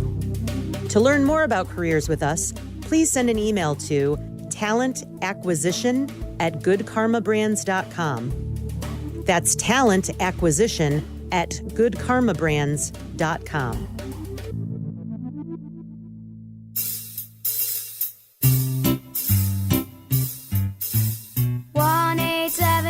Cars for Kids. KARS Cards for Kids. 1-877 Cards for Kids. Donate your card today. 1-877 Cars for Kids. KARS Cars for Kids. 1-877 Cars for Kids. Donate your car today. Ready to get rid of that old car? Donate it to Cars for Kids. Call 877 Cars for Kids to speak to a friendly live agent. Donation is super easy, and your car can be picked up as soon as tomorrow. Go to carsforkids.org now or call 877 Cars for Kids to donate your car today. 1-877 Cars for Kids. KARS Cars for Kids. 1-877 Cars for Kids. Did you know you can donate real estate too? Go to carsforkids.org. That's cars with a K. Mornings with DiPietro and Rothenberg. Buster only joins us. Who's a team in the American League right now that should scare Yankees fans a little bit? All of them. There's so much parity in the American League, it's kind of crazy. So if you told me that the Yankees reached the World Series, I wouldn't be shocked. And if you told me they got knocked out in the first round, that wouldn't shock me either. I don't think they have any idea what they're going to get out of Judge and Stan the rest of the year. Like none. DiPietro and Rothenberg, morning 6 to 10 on ESPN New York and streaming live on YouTube. Miller time. People think it just happens, but that's not true. You know what you gotta do? You gotta go say hello with some beers. Make the plans. Forget the couch. Go to that thing. Play the game. See them in person. Talk to that stranger. Live a little. Small acts of rebellion that bring us together. Because legendary moments start with a light. It's Miller time. Celebrate responsibly. 2026 Miller Brewing Company, Milwaukee, Wisconsin. Long Island is more exciting than ever at Jake's 58 Casino Hotel. This August, don't miss the Big 5 spin-off and your chance to win your share of $55,550. Be here on Friday, August 7th and 28th from 3 to 7 p.m. when one lucky winner will be drawn every hour to select 4 balls from the lottery drum to win up to $5,555 cash. Don't miss the Big 5 spin-off where Long Island wins at Jake's 58 Casino Hotel. If gambling is a problem for you or someone you care about, please call the 24-hour toll-free helpline at 1-877-8-HOPE-NY or text HOPE-NY. Hey, New York and New Jersey, Boost Mobile has an unlimited talk, text, and data plan that's only $25 a month forever, meaning you'll only ever pay $25 a month for the rest of your life. Who wouldn't want unlimited wireless when it only costs $25 a month forever? If you don't, you must be one of those people who enjoy overpaying for their phone plan. $25 a month forever is truly as good as it gets, so go online and switch now at boostmobile.com. After 30 gigabytes, customers may experience slower speeds. Customers will pay $25 a month as long as they remain active on the Boost Mobile Unlimited plan. In sports, the tape never tells the whole story. Hiring is no different. AI can make candidates look like an MVP on paper, so knowing the person and the skills behind the resume matters. That's where Robert Half changes the game. Our recruiters combine their expertise with award-winning AI to evaluate skills and fit quickly. Learn how we can find you specialized talent in finance, accounting, technology, and more. At Robert Half, we know talent. Visit roberthalf.com/talent today. Every 40 seconds, a child is reported missing. Find the Children is a nonprofit organization dedicated to helping find missing kids. You can be a part of their mission by donating your unwanted car. Call 1-800-294-0222. You'll receive the maximum tax deduction, and we provide fast, free pickup. Call 1-800-294-0222. Donate your unwanted or unused car. Call 1-800-294-0222. This advertisement was paid for in partnership with Cars R Us and Find the Children.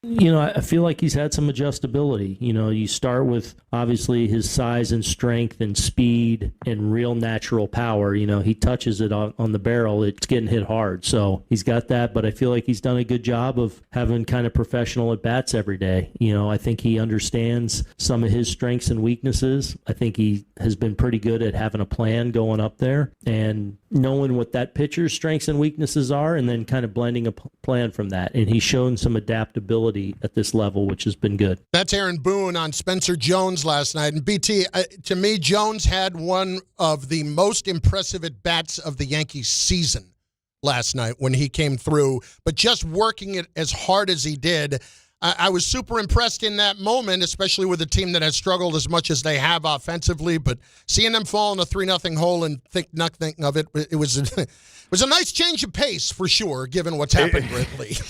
You think? I mean, it's been tough watching this offense here. I know there's bigger. I can't wait to get into this with you, man. I think we definitely disagree on some stuff. So, yeah, and that's what happens when you give a young kid a chance to play, Chris. Right now, sometimes you give a young player too much rope; they're not going to end up well. But you got to run him out there. And, you know, I know Grisham had a good night, but that pop-up was ridiculous. He's rated the slowest center fielder in baseball. I'm just not a Grisham guy. I didn't want him back. I just didn't want I knew last year was not going to be repeated. You don't do that off a career year. You don't do it. Yeah. You don't do it. It's $22 million. Come on. Chris, the guy had 3 years where he didn't hit 200. And suddenly, so I knew last year was a bit of an anomaly. Not that I didn't appreciate it, but I didn't want to roll the dice on it happening again, and it hasn't. But the bottom line, you got to play. You got to run him out there. And I even think while Jones is at bat list, I was a couple phenomenal. Go back to what he did against Chris Sale. I mean, think about being a lefty batter who has a high strikeout rate and, you know, a real propensity from the day he was drafted to strike out well over 30% of the time, which is astronomical, sometimes 35% in the minors. And you got Chris Sale with nasty stuff and this beanpole arms flinging left and right. I mean, that is tough to keep that front shoulder locked in as a hitter. And he has shown not just growth. I think he's shown palpable growth. And to me, he's the center fielder of the future. And I would make him the center fielder starting now. I don't care what Grisham did last night. Yeah. I really would. You know, those Grisham home runs always seem to look the same. He gets a fastball and he can hit out of the ballpark. What a shock. Yeah. That can happen. Yeah. You're right. But overall, BT, we didn't get into it a lot the other day. Where are you on all of this? Because the offense, to me, I can't get over how bad it's been, and they have been so bailed out by what has been an amazing performance by a pitching staff. And I'll just give you this brief stat because I don't love getting caught up in numbers. But over the last 48 games, the Yankees have scored more than 5 runs a total of 5 times. Yeah. And they're averaging... One was last night. Yeah, and they're averaging 3.3 runs over that span. It's amazing, jeez. Yeah, and they're like 22 and 24 now during that span. Something like that. 2 games under 500. Just to give you a little context. A team that did it for an entire year, that averaged 3.3 runs for an entire year, was the White Sox 2 years ago, and they lost 121 games. That's a great stat. Now, you might not love stats. That's a good one. You should not hold on to that. No, but the point is, like, the Yankee pitching has been so good, it has bailed them out 100% here. It's been phenomenal. I mean, I was talking about, I did this on my show probably 2 weeks ago, and I remember saying this before the season. I'm like, guys, this has a chance to be the best Yankee rotation I've ever seen. Now, obviously, this was like in February and March. Like, we knew Cole was out, and Rodon was out, and all the other, and you hope that Schlittler would take the next step, which he obviously has, despite the lack of run support. But whether it's Pettit, Clemens, and El Duque, or any iteration, even going back to Guidry and Sparky, I just think that this Yankee rotation is, and it's bearing itself out in the numbers, is phenomenal. See, the funny thing, though, and all time for the Yankees, phenomenal. Might seem a little hyperbolic, but I got some numbers to back it up. I won't bore you. I look at it this way, Chris. The Yankees, to me, need to be unpacked 3 different ways. Number one, it's been, since it's so long since the championship, it's been a regurgitation of so many of the same complaints. Not enough positional, defensive, versatility, too many guys that strike out, not moving runners over, poor situational hitting, which is why they lose in extra innings almost all the time. The things we've complained about forever. That's one aspect. And that's legit, and that's on Cashman. All right, number 2 would be the reaction and the vitriol to the lack of what they did at the trade deadline, which I think is fair as well, because I expected more. Go get Jeffers. Go get Arias. I know he's not hitting for the Phillies, but would have fit in perfect as a 320 hitter with a contact guy. So there's all the stuff that we've conjured up for basically 15 years.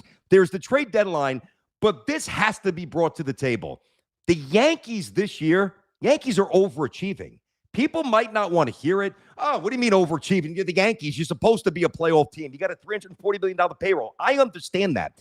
But if I said to you, hey, Chris, again, I was doing this on the show before. It's March 1st, Chris, and the baseball gods have given me this, and it's all true, okay? You're just going to have to believe me. It's all going to happen. Judge is going to miss 90 games. Stanton's going to miss 100. 60% of the rotation is going to be, gone. The guys that you were hoping could be backups, like Dominguez, he's not that good. Volpe's back in the minors. The catcher's hitting 160. Jazz has been in space. Like, all of these things, and here the Yankees are with the number 1 run differential in the American League. I know the AL is significantly weaker, but they're still number 1, and they're going to win 92, 93 games, and if Judge comes back and they get hot, it could be 94, 95. For me, and trust me, I've been all over them. I've been all over Cashman for years. But to not, and it's been justified, but to not acknowledge how the Yankees have persevered. Look at Toronto. Vlad's having a bad year. They're 5 games under 500. Judge hasn't played in 3 months. Yanks are going to win 94 games. Like, that needs to be said, Chris. I get it. The problem is, frankly, I don't care if they win 94 games. That's supposed to be what it is. What bothers me, they are overachieving because of their pitching, which is 100% true. But offensively, losing Judge is obviously crushing, okay? Stanton, I count on him not playing 100 games. No, legitimately playing maybe 60 games. I agree with that. Bellinger, BT, was good for a month and a half and was good for the last 10 days before he got hurt. Bellinger's highlight of the season was winning the MVP of the All-Star game for a 2-run first-inning single. Other than that, he has not been very good. You mentioned Grisham, Chisholm. My problem is they should be weathering this storm a lot better. They should be in a position. Absolutely.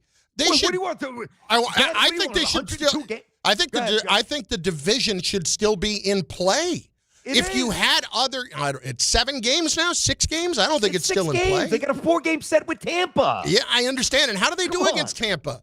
Like, they usually don't do that well against Tampa. I know. Tampa plays a style that generally ties the Yankees up in knots because they don't catch the ball that well. My problem is everybody else that he brought in has not performed to where they need to, and or to where at least would be acceptable, with the exception of Rice, and somebody else has to have picked it up and said, I'll be that guy, and nobody has done that. And even what even bothers me a little bit more, the leadership aspect of it. Mm-hmm. If you noticed, this never happens in baseball. When do injured players speak to the media? Never. Judge has done it like 3 times because there's nobody else around to do it. And that's the thing. Yeah, they don't have many guys who speak up. I mean, I think the fans, not that he says a whole lot, it's kind of from the Jeter cloth there, not divulging much, but, I think it's, maybe I'm overstating this, but maybe I think it's somewhat galvanizing, somewhat to the fan base, to the locker room. Like, if the captain's just gone down in Tampa and nobody sees him, like that's not great. If he's there and he's in the dugout, as you know, and he at least is a little visible, glimmer of hope, the captain might be back. All right, let's keep things moving. See, but to me, there's 2 very distinctly different things at play.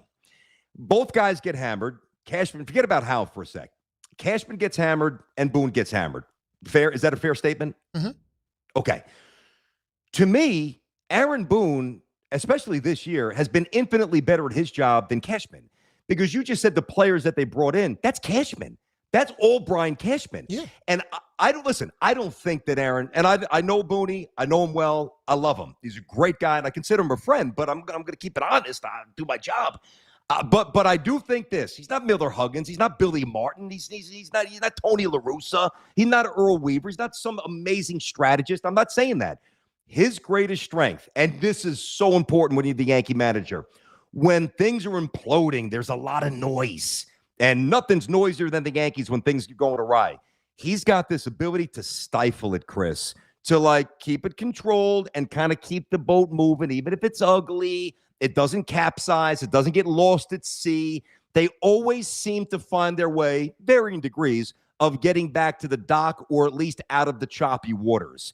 And I'm not saying you got a lifetime job if that's one of your best characteristics, but I have to delineate between the roster he's been given and the job that he's done with the roster that he's been given, Chris. I don't disagree about stinks. I don't disagree about Boone.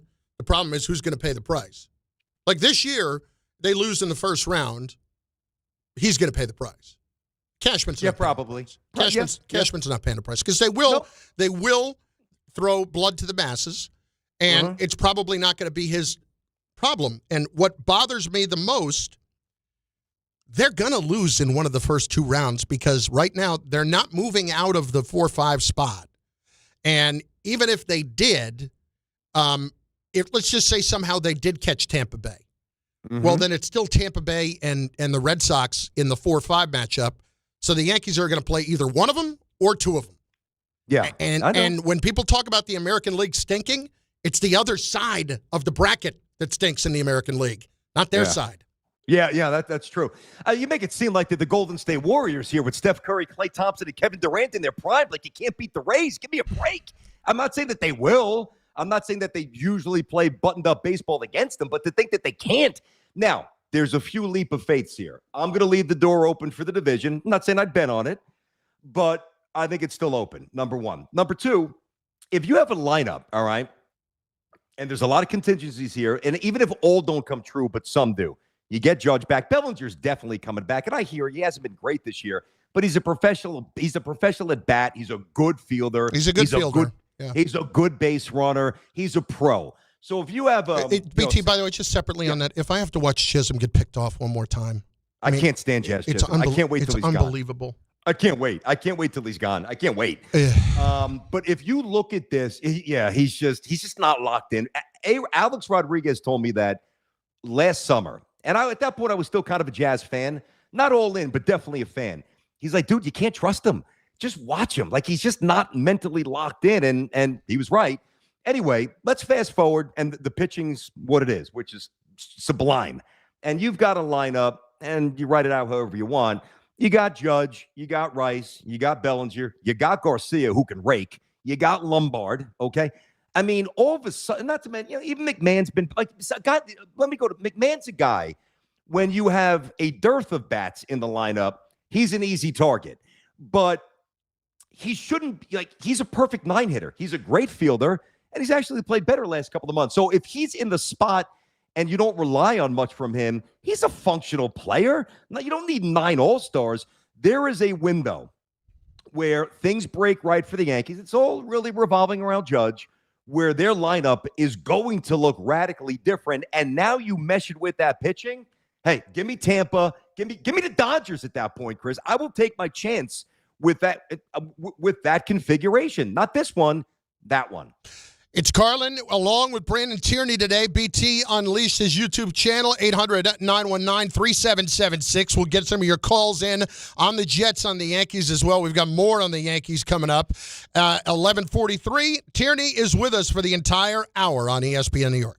There you were, surrounded by fans. Everybody remembers the game. Nobody remembers the guy coughing behind you. Till a few days later, at 2 a.m., you wake up with a fever and your throat's on fire. Now what? Urgent care? Closed. ER? Slammed. Telehealth? Maybe, but the pharmacy's closed. You needed a medical emergency kit. These aren't first aid kits. They contain essential prescriptions used for over 30 common conditions. Sinus and ear infection, UTIs, stomach bugs, traveler's diarrhea, and more on hand before you need them. Use your doctor-developed guidebook to select the right prescription or call their telemedicine doctor standing by. It's like an urgent care and drugstore at home. When you're sick, traveling, or stranded, you'll wish you'd ordered a medical emergency kit. Order online in minutes, and it's shipped to your door. And save $45 with my promo code 880 at urgentcarekit.com/880. That's promo code 880 at urgentcarekit.com/880. Whoever said fork in the road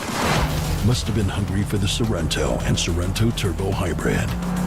Their 3-row seating and 10-year, 100,000-mile limited powertrain warranty.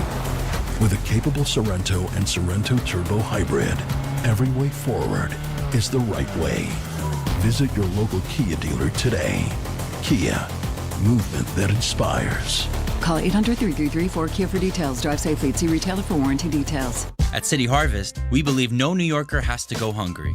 With your help, we're on the road 365 days a year, rescuing over 77 million pounds of nutritious food and delivering it free to millions of New Yorkers, transforming surplus food into sustenance, sustainability, and smiles. Rallying thousands of New Yorkers to power a network of nourishment across our city. One day, one meal, and one New Yorker at a time. That's how we feed good. Donate at cityharvest.org. Hi, this is Don LaGreca. Just like the New Jersey Devils bring intensity on the ice, Viking Pest Control brings the same level of protection to your home. And I know because I use Viking at my own place. The season may be over, but pests are always in play. So it's time to lock in your off-season defense. As the pest control provider and proud partner of the Devils, Viking delivers 45 years of trusted experience to keep ants, cockroaches, stinging insects, rodents, mosquitoes, and more out of your zone. And when you bundle pest control mosquito services, you score big savings. One call, one company, total peace of mind. Visit VikingPest.com. Protecting your home inside and out. Progressive presents perfectly bad excuses for missing stuff to spend more time on your ATV. Hey, Wallace. Not going to the reunion after all. Think I got cursed. Keep, stubbing my toe. Now that was a bad excuse. If you love your vehicle this much, get customized coverage from Progressive, America's #1 motorcycle insurer. Progressive Casualty Insurance Company and affiliates, not available in D.C. Your ambition just met its match with Robinhood. You play for the win, not just on game day, every day. Channel that drive into your money. Robinhood puts you in control, all on one platform. You expect more from yourself. Expect more from your money. Get started today at Robinhood.com/yourmoney. Again, that's Robinhood.com/yourmoney. Your money, your move.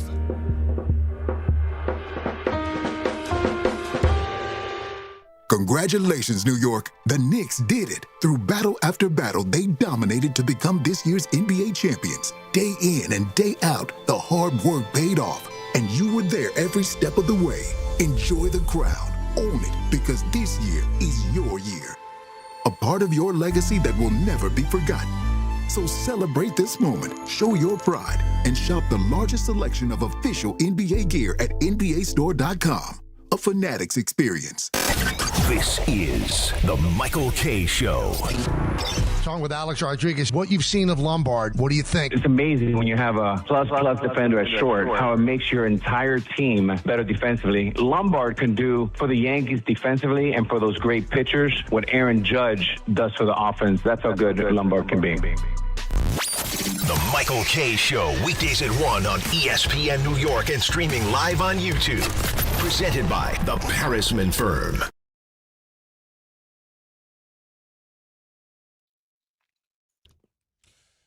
Brandon Tierney with us for this hour. It's Carlin, ESPN New York, 800-919-3776, 800-919-ESPN. Also, your comments on the ESPN New York YouTube channel as well. What did you take away from the Lindor comments of, I plan on being here for the entirety of my career? I'm so entirety of the Lindor. contract, I should say. Yes. Yeah, which is going to be his career because he's going to be, 40? Yeah. I mean, listen, the Lindor, it's over. I mean, I know it's not literally over because he's still here, and there's a high probability that he will remain here because, number one, it's a tough contract to trade. He's got a no trade, whatever. I think Cohen loves him. I don't know how Met fans don't recognize that he is more of a problem than the answer. Like, the commonality is Lindor. I mean, whether it's the issue, him and McNeil getting into a fight in the clubhouse, or him and Baez when they first got here with the thumbs down, or, everybody talks about like Met culture and togetherness and camaraderie.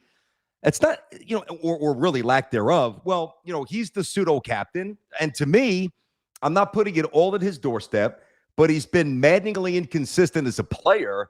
And I'm sorry, man. Like, if I'm running the Mets, goodbye. I'll see you. I'll eat 30-40% of that contract. I would move on from him. And the thing that he said, too, which really got me, and this is just delusional. This is more delusional than some of my takes with the Jets. He's like, we have not taken a step back. You're right. You've taken 9 steps back. You went from winning 89 games and almost getting to the World Series a couple of years ago. And then you get Soto and you go to 83. And now you're going into the low 70s if you're lucky. So I don't know what he's talking about. He seems distracted. His defense has been pretty bad the last 2 years. I don't think he's a leader, and I think he's bad energy, and I would move on from him. Yeah, I'm not there. Number one, you're right about delusional on the we haven't taken a step back. I mean, I don't know. I mean, I don't know how you can, in good conscience, say something like that. Here's my problem. That's a guy that I made the face of my franchise a few years ago and then very quickly doubled the salary for somebody else to be that guy. Mm-hmm. Saw the story about Peralta getting them together. Hopefully he and Soto, have kind of ironed some things out here and there. There's got to be some more left. I can't, with 5 years left on that contract, I'm just going to throw away half of it just to get rid of him for nothing at this time when my organization is not what it needs to be with prospects. Nowhere near it. No, it's true. I can't throw him away for nothing this early. Now, you want to tell me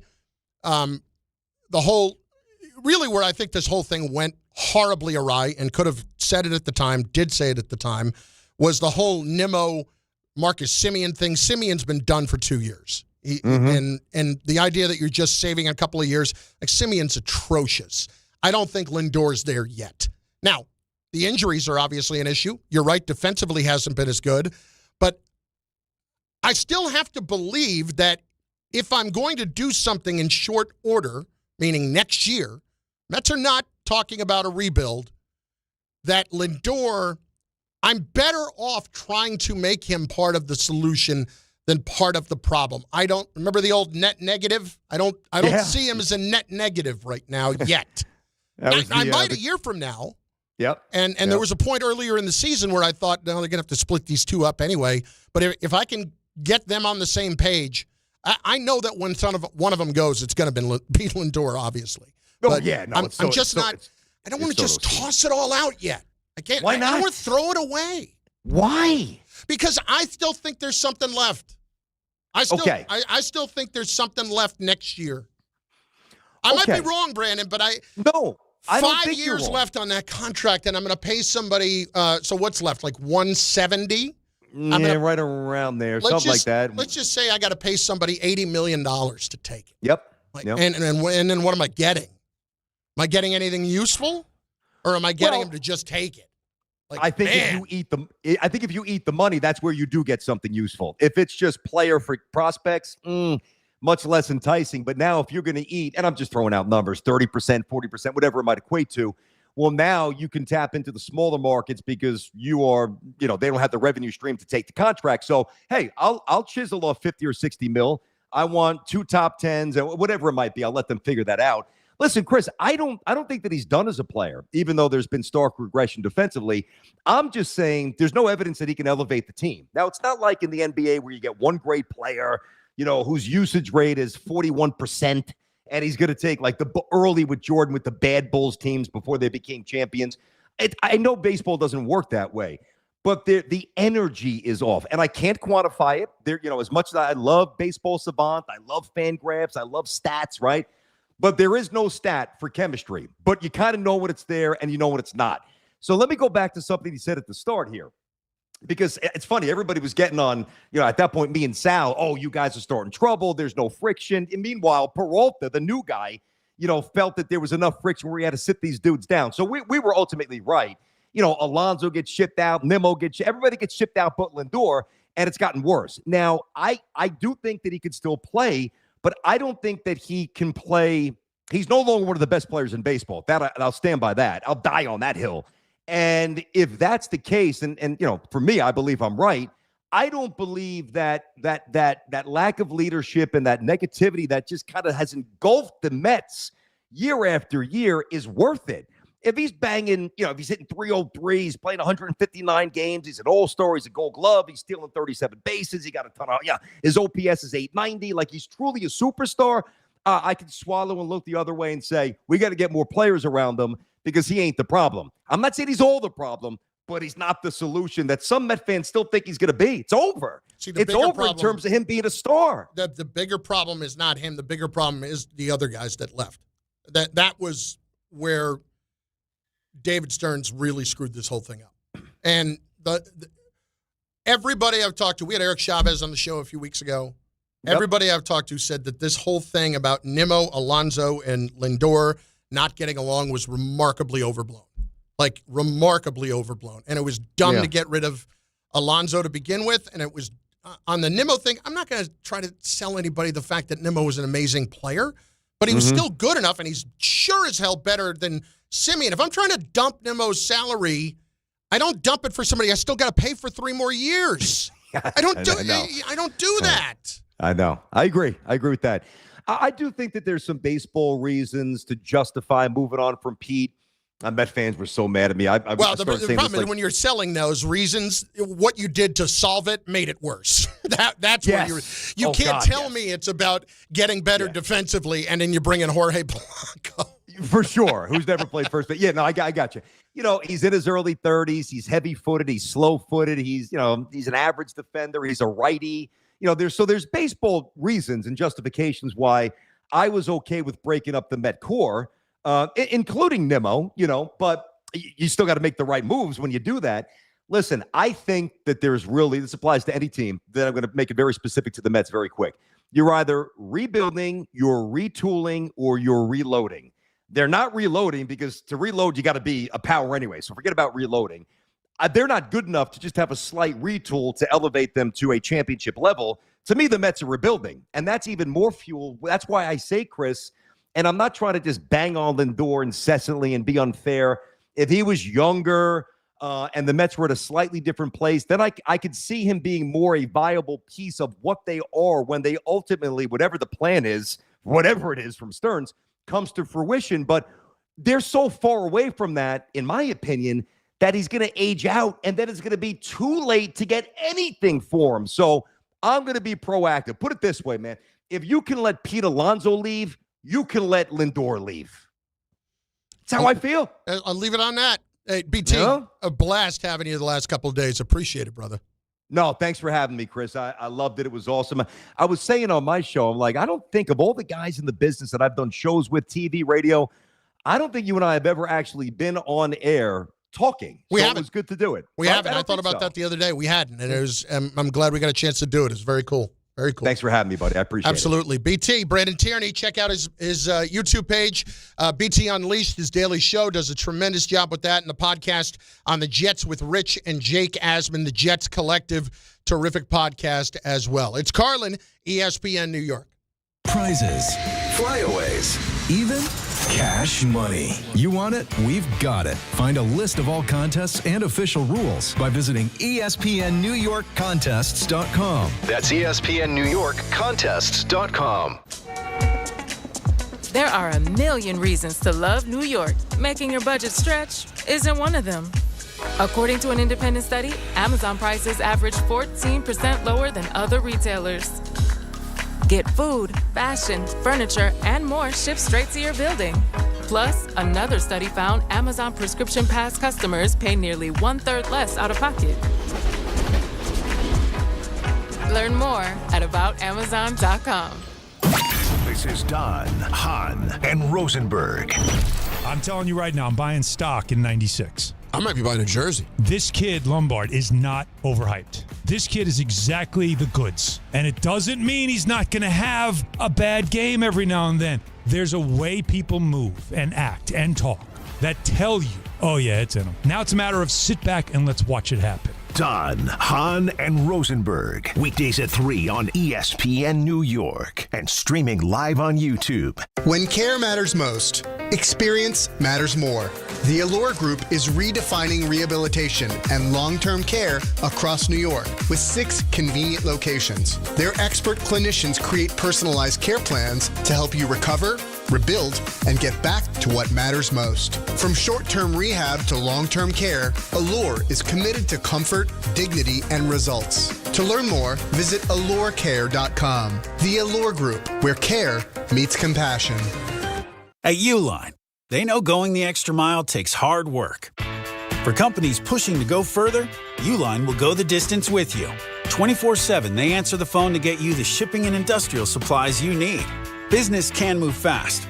Unexpected large orders, adverse weather, new safety guidelines, and changing economic trends. Uline works hard keeping 41,000 items ready to ship, minimizing detours on your way to the extra mile. Visit uline.com. Shohei Ohtani's interpreter was fired today. Ippei Mitsuhara ran up gambling debts to a Southern California bookmaking operation. The inside story of the biggest scandal in modern baseball. He was absolutely bananas, the amount of bets he was making. I've never seen anything like it. From 30 for 30 podcasts, this is The Betrayal of Shohei Ohtani. Presented by Gusto. New episodes available now. Listen wherever you get your podcasts. My name is Whitney Allen, and I'm a widow. My husband, Ryan, died. We never thought we'd ever have to use life insurance, but the unexpected happened. With Ethos, signing up was fast and 100% online. You can get a quote in seconds, apply in minutes, and get same-day coverage. No medical exams, and you can get up to $3 million worth of coverage. I'm grateful we were prepared. Get your free quote at ethos.com/play. That's ethos.com/play. Paid spokesperson. Time spent on application may vary. Online health questions required. ESPN New York. Now streaming live on YouTube. Subscribe today and watch the show. WHSQ and WCBS FM HD2 New York.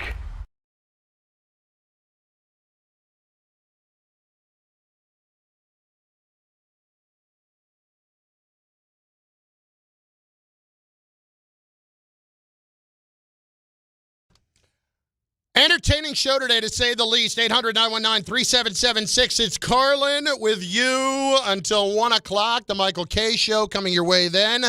Of course, there is an afternoon Yankee affair today, so it will be a Jake Asman special. By the way, just quickly, anybody watching the Yankee game last night on ESPN?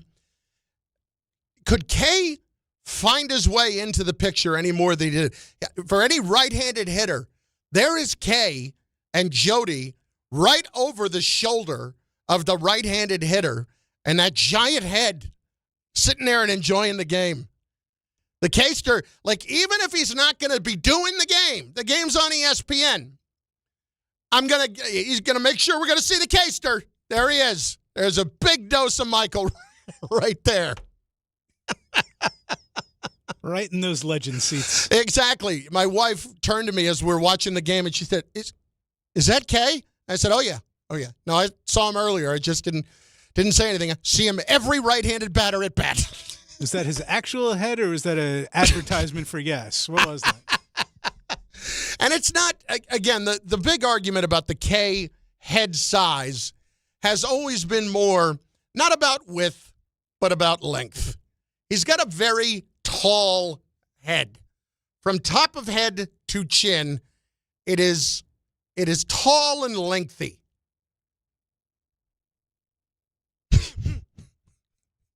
He was all over that TV last night, boy. Couldn't get rid of him. Love him. Love him to death. He is the best. 800-919-3776. 800-919-ESPN. If you are just joining us, well, you are late to the Cade Brigade party. That is where we have spent a lot of time today on the Jets. We obviously spent a lot of time with Brandon Tierney on the Yankees and the Mets, and it's all open to you. But I'll go back to where we were beginning the show today with the Jets. And Geno Smith, and where everything is headed, and how exactly it is that we're not talking about Geno getting pushed a little bit more by Cade Klubnik. Now, I know what you're saying out there. Oh, Chunky's just here to try to come up with some hot take to get my attention today. You know, on many days, you'd probably be right, but not today. What I'm doing today is I'm taking into account just facts and history. That's all, just facts and history. Some recent history for sure that includes what I've seen this week from Geno Smith against the Tampa Bay Bucks, which hasn't been great in practice for sure. 2 for 6 to start the other day with a couple of interceptions, including a pick 6. All right, guys, here's where it all comes from. Geno Smith, 1 month from today, should at least feel a little bit uncomfortable about the presence of Cade Klubnik. And if the Jets 1 month from today, after evaluating everything that they have seen during this time, actually had a gutsy move and said, we're going to Klubnik to start the year, we think he's earned the job in camp, I would have zero problem with that.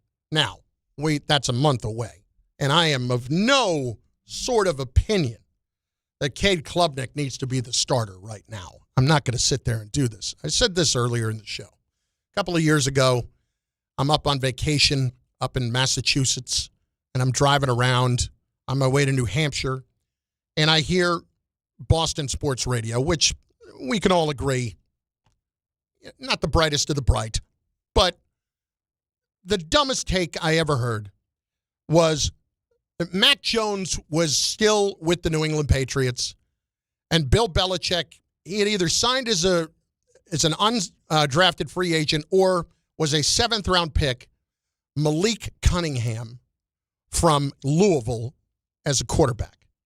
And Malik Cunningham played well in one preseason game.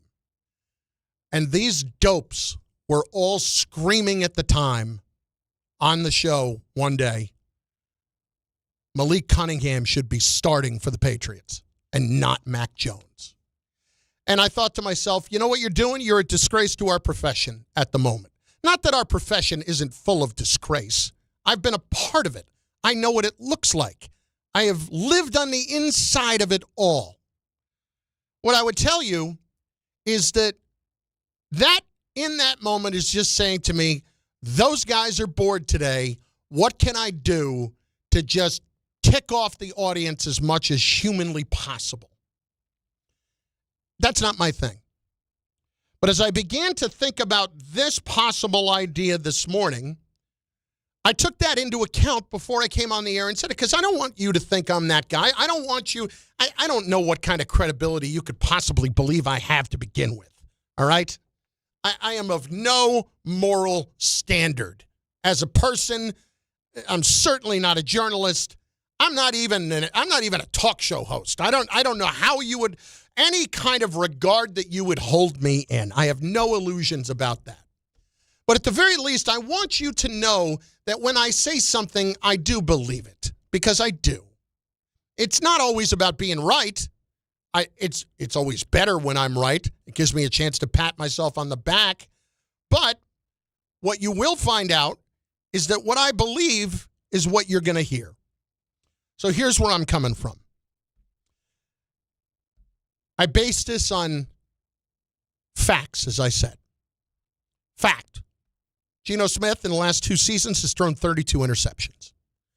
15 interceptions 2 years ago, 17 interceptions last year. I understand that he had a horrible offensive line and not many weapons to work with in Las Vegas. Completely get that, 100%. And so he should be extended some grace for that. He is. My problem is 2 years ago in Seattle, 15 interceptions.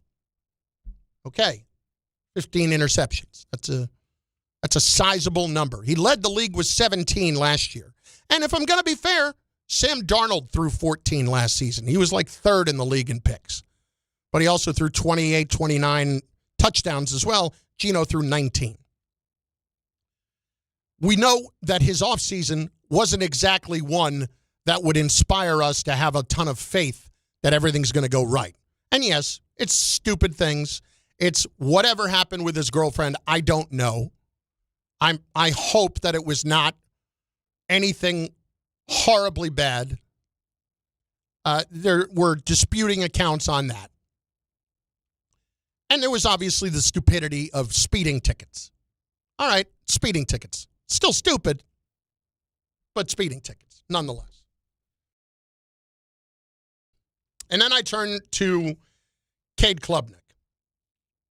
So as I get ready for the draft every year, I've hosted the draft on ESPN Radio for the last 4 seasons. I go out and do my homework, and I talk to people about players. And usually my best information will come from scouting types and also guys who played against particular players. Because if I'm asking a coach about guys on his team, I would say probably I have to treat that with a little bit of a grain of salt, because what is their motivation? Their motivation is to have as much positive talk said about their guys, to get as many of their guys drafted as they can, so that they can tout that in front of recruits and get more talent in their building.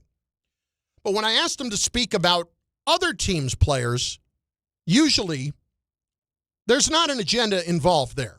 And I will get straight down the middle what they have to say about other teams' players. So Cade Klubnik was one guy that I delved into. If you'll remember 2 years ago, he was regarded as one of the top quarterbacks in the country. He had thrown 36 touchdowns and 6 interceptions in his, second or third year at that point. And going into last year, was regarded as someone that would be one of the top quarterbacks taken in this past year's draft. Right? Well, what happened? He had a disappointing season. 16 touchdowns, 6 interceptions, played in only 12 games. Clemson obviously didn't have the greatest of years. So I asked an opposing coach who faced him, tell me about Cade Klubnik. Now, this is the opinion of one person, so take it or leave it.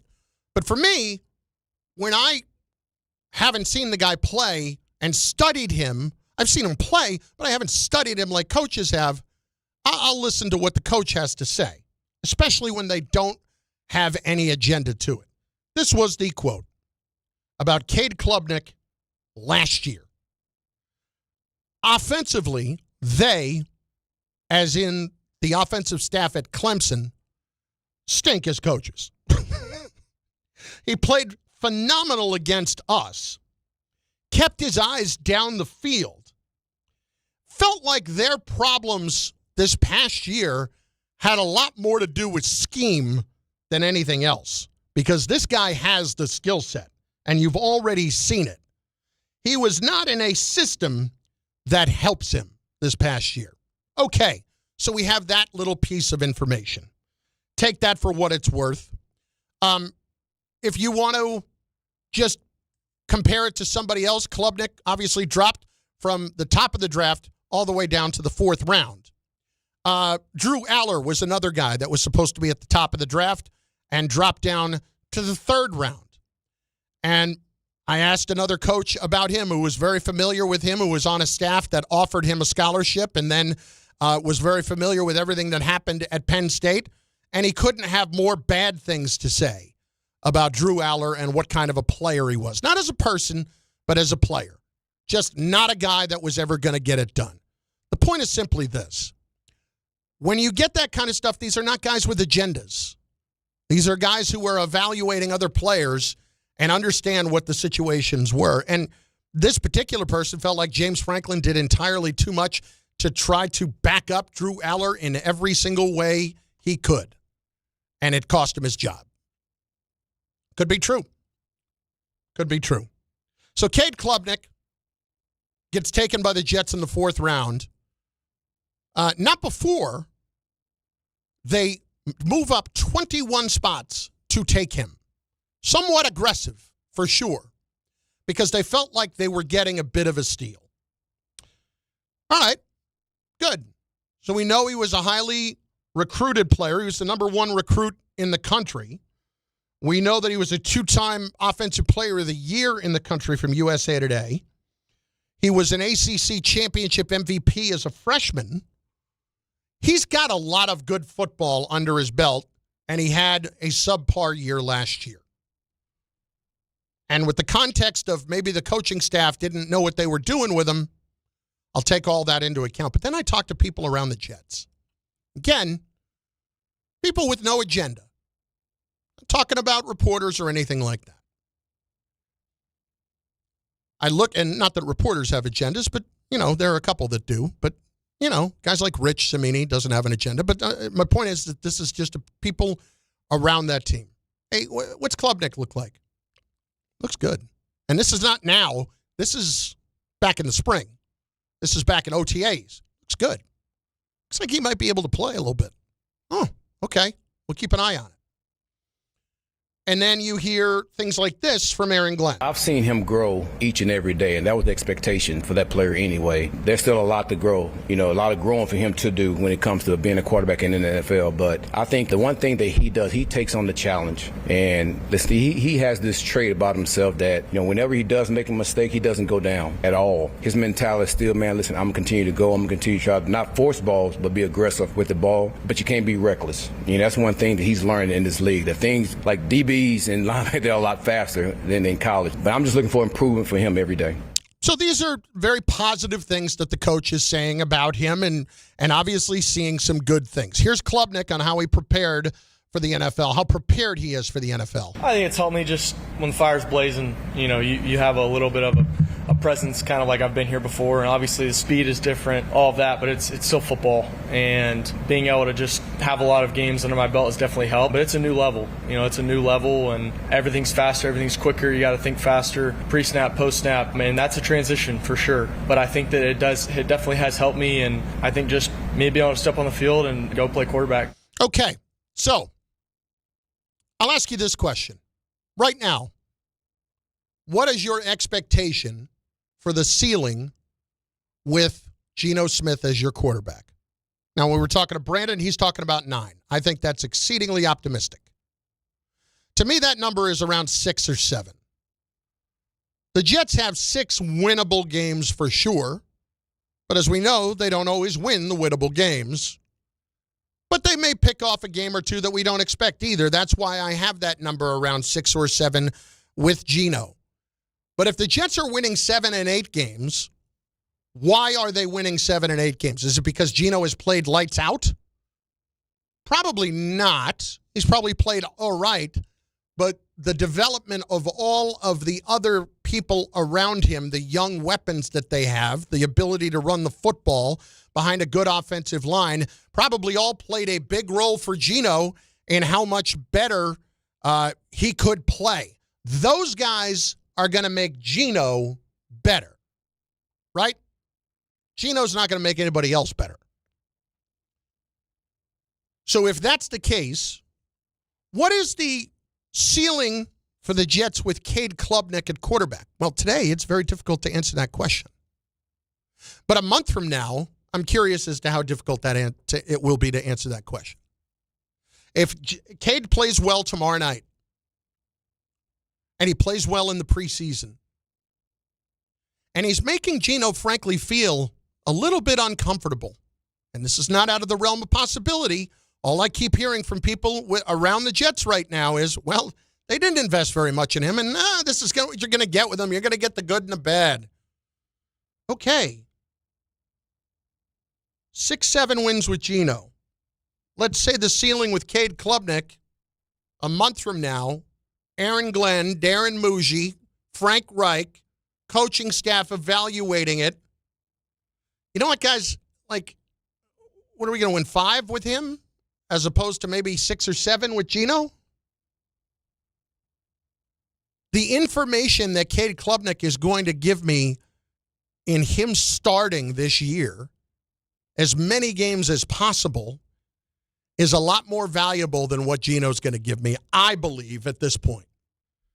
Is there recency bias in what I'm saying based off of this week? I would say that my faith in Geno has gradually waned through the course of the offseason. And while I wanted to give him the benefit of the doubt off of last season, with everything that happened in Las Vegas, with Chip Kelly, with a bad offensive line, with a lack of weapons, and with just trying to make something happen, I have to give him a little bit of grace. But then the dumb things that happen outside of it, the speeding tickets, the controversy, you might not think they're big deals, but there's something. They're still there. So, like, when those things factor in, the benefit of the doubt for me starts to disappear a little bit more. The Jets are not going to start Cade Klubnik to start the season. I am well aware of this. What I would argue is that if we get into late September, early October, we get through the first 4 weeks of the year, the Jets are sitting at 1-3 after they play against the Bears, in no particular order, the Bears, the Vikings, the Packers, and the Tennessee Titans. In fact, I think that's in reverse order. Against those teams, if they are sitting at 1-3, and Geno Smith has 3 touchdowns and 5 interceptions, please explain to me why you wouldn't play him at that point. And it's not even the information. Then I can really start to make the case, if Klubnik looked that good in the preseason, Aaron Glenn needs to win games. I'll start to really be able to sell the argument that Klubnik gives me a better chance to win than Geno does. And if that's the case, look out, Jack. Because all Aaron Glenn cares about is winning as many games as possible. And if he has to watch Geno Smith go out there and potentially cost him some games, I mean, God forbid. I don't even want to put this in the ether, but just, I'll mention it. Week 1 in Tennessee, Robert Saleh's defense, Geno Smith picked off 3 times. Jets lose. You're going to be screaming for Klubnik tomorrow. So what I'm doing right now is telling you, for your own benefit, for your own good. It's me looking out for you in every way. Maybe it's time you join the CadeBrigade. It's a new movement we're just starting. Hashtag CadeBrigade. What I would like to see is a month from now, there's a lot more talk about how well Cade Klubnik has played in the preseason. Geno's only going to play 20 to 30 snaps in games, so I'm not going to be paying as much attention to what he does in preseason games as much as I'll be paying attention to how practice is going and how he's looking. And from all accounts, nobody has exactly told me that he's looked amazing so far. He can go 15 for 15 and a 7-on-7. That's awesome. That's great. You know what 7-on-7s are? Warm-ups.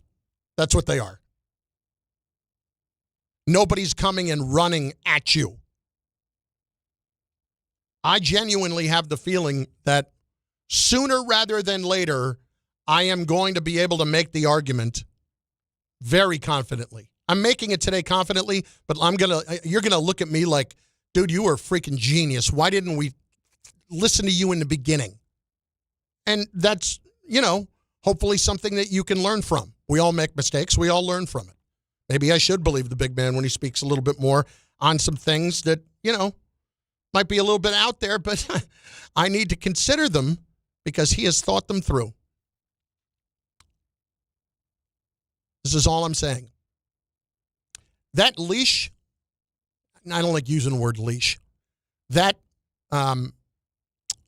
runway for Geno might shorten up a bit as the preseason goes along. It's early for me to be saying it, but I'd rather be early than late to saying it. 800-919-3776, 800-919-ESPN. If you should choose to start the Cade Brigade to get that trending, you do what you have to do. Might be a little bit early, but you'd rather be early to it than late, wouldn't you? Hashtag Cade Brigade. You should be involved in the chat over on the ESPN YouTube page because we get a chance to get your comments in and hear what you have to say. See money, be real. Trust in Muji. Glenn is going to coach what they're getting. I don't know exactly what that means, but I think people trust a lot more in Muji right now than they do in Aaron Glenn, and I understand why that is. They are not necessarily tied at the hip anymore. Also, CJ Skybox. Such a troll, Chef. Such a troll. No, not trolling. Not starting a narrative. What I'm doing is starting a movement. One that you should really be paying attention to and one that you should honestly be considering. It's up to you if you want to be jumping on the bandwagon later as opposed to understanding that the Cade Brigade very well might be worth your time. And it might be worth your time now. Carlin, 800-919-3776. Calls are coming. There have been a few of you who have been waiting quite some time. More comments in the ESPN New York chat. Also on the way. Dear God, too much to do, not enough time. 1-877 Cars for Kids. KARS Cars for Kids. 1-877 Cars for Kids. Donate your car today. 1-877 Cars for Kids. KARS Cars for Kids. 1-877 Cars for Kids. Donate your car today. Ready to get rid of that old car? Donate it to Cars for Kids. Call 877-CARS-4-KIDS to speak to a friendly live agent. Donation is super easy, and your car can be picked up as soon as tomorrow. Go to cars4kids.org now or call 877-CARS-4-KIDS to donate your car today. 1-877 Cars for Kids. KARS Cars for Kids. 1-877 Cars for Kids. Donate your car today. Did you know you can donate real estate too? Go to carsforkids.org. That's cars with a K. When you manage an active facility, disruption is not an option. Tricon Construction specializes in healthcare, commercial, and industrial environments where work needs to happen without shutting operations down. That takes detailed planning, clear communication, and safe, disciplined execution. Because when patients are inside, tenants are working, or production has to keep moving, every decision matters. Tricon understands how to work around your business professionally, safely, and efficiently. For complex work inside active facilities, choose Tricon Construction. Visit TriconBuilds.com. That's TriconBuilds.com. Hey guys, it's Peter Rosenberg. And listen, you know me. I'm always honest about what's going on with my life. And recently, I've just been dealing with some nagging pain that I finally decided I wasn't going to ignore anymore. So I ran into my guy, Dr. Jay Shah at Samwell Pain. Decided to set a meeting. And after we talked, I understood why so many people recommend him. He's Ivy League trained, all right? He's the real deal. He's double board certified, and he takes a non-surgical approach to helping people get back to living their lives. If pain is keeping you from enjoying your summer, don't just live with it. Go check out Samwell Pain. Visit SamwellPain.com. Trust me. This is the Michael K. Show. Talking with Alex Rodriguez, what you've seen of Lombard, what do you think? It's amazing when you have a plus defender at short, how it makes your entire team better defensively. Lombard can do for the Yankees defensively and for those great pitchers what Aaron Judge does for the offense. That's how good Lombard can be. The Michael K. Show, weekdays at 1 on ESPN New York and streaming live on YouTube. Presented by the Parisman Firm. Hey, Yankees fans. Join us at Yankee Stadium on Friday, August 21st, as the Yankees take on the Toronto Blue Jays. And don't miss Cody Bellinger Bobblehead Night, presented by T-Mobile. The first 18,000 guests through the gates will take home an exclusive Cody Bellinger bobblehead. Get here early, grab the giveaway, and cheer on the Bronx Bombers. Tickets are available now at Yankees.com/tickets. Hey, let me ask you something. Would you seat your 3-year-old child on a windowsill? Would you seat them beside a lit fireplace or by the deep end of a pool? One last question. Would you seat your child in a car seat that's not correct for them? Car crashes are a leading killer of children ages 1 to 13. Secure their future. Seat them in the correct car seat. For more information, visit safercar.gov/the-right seat. Sponsored by the New York State Governor's Traffic Safety Committee. If Twisted Tea Hard Iced Tea was your best friend, it would be the kind of friend that starts an impromptu dance party in the supermarket aisle that turns into an all-day pool party rager at your place, and you don't even own a pool. Twisted Tea Hard Iced Tea turns any day into a legendary adventure. It's smooth and refreshing real iced tea with just the right kick of alcohol. Twisted Tea Hard Iced Tea. Keep it twisted. Twisted Tea Brewing Company, Cincinnati, Ohio. Please drink responsibly. Progressive presents the Passionate Sports Fan Checklist. Signed jersey of your favorite bench warmer? Check.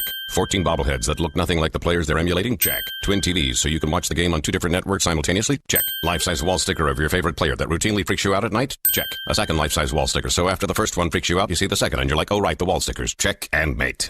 Bundle your renters and auto insurance with Progressive and save on protection for the things on your checklist. Get a quote at Progressive.com. Progressive Casualty Insurance Company affiliates and third-party insurers not available in all states or situations covered subject to policy terms.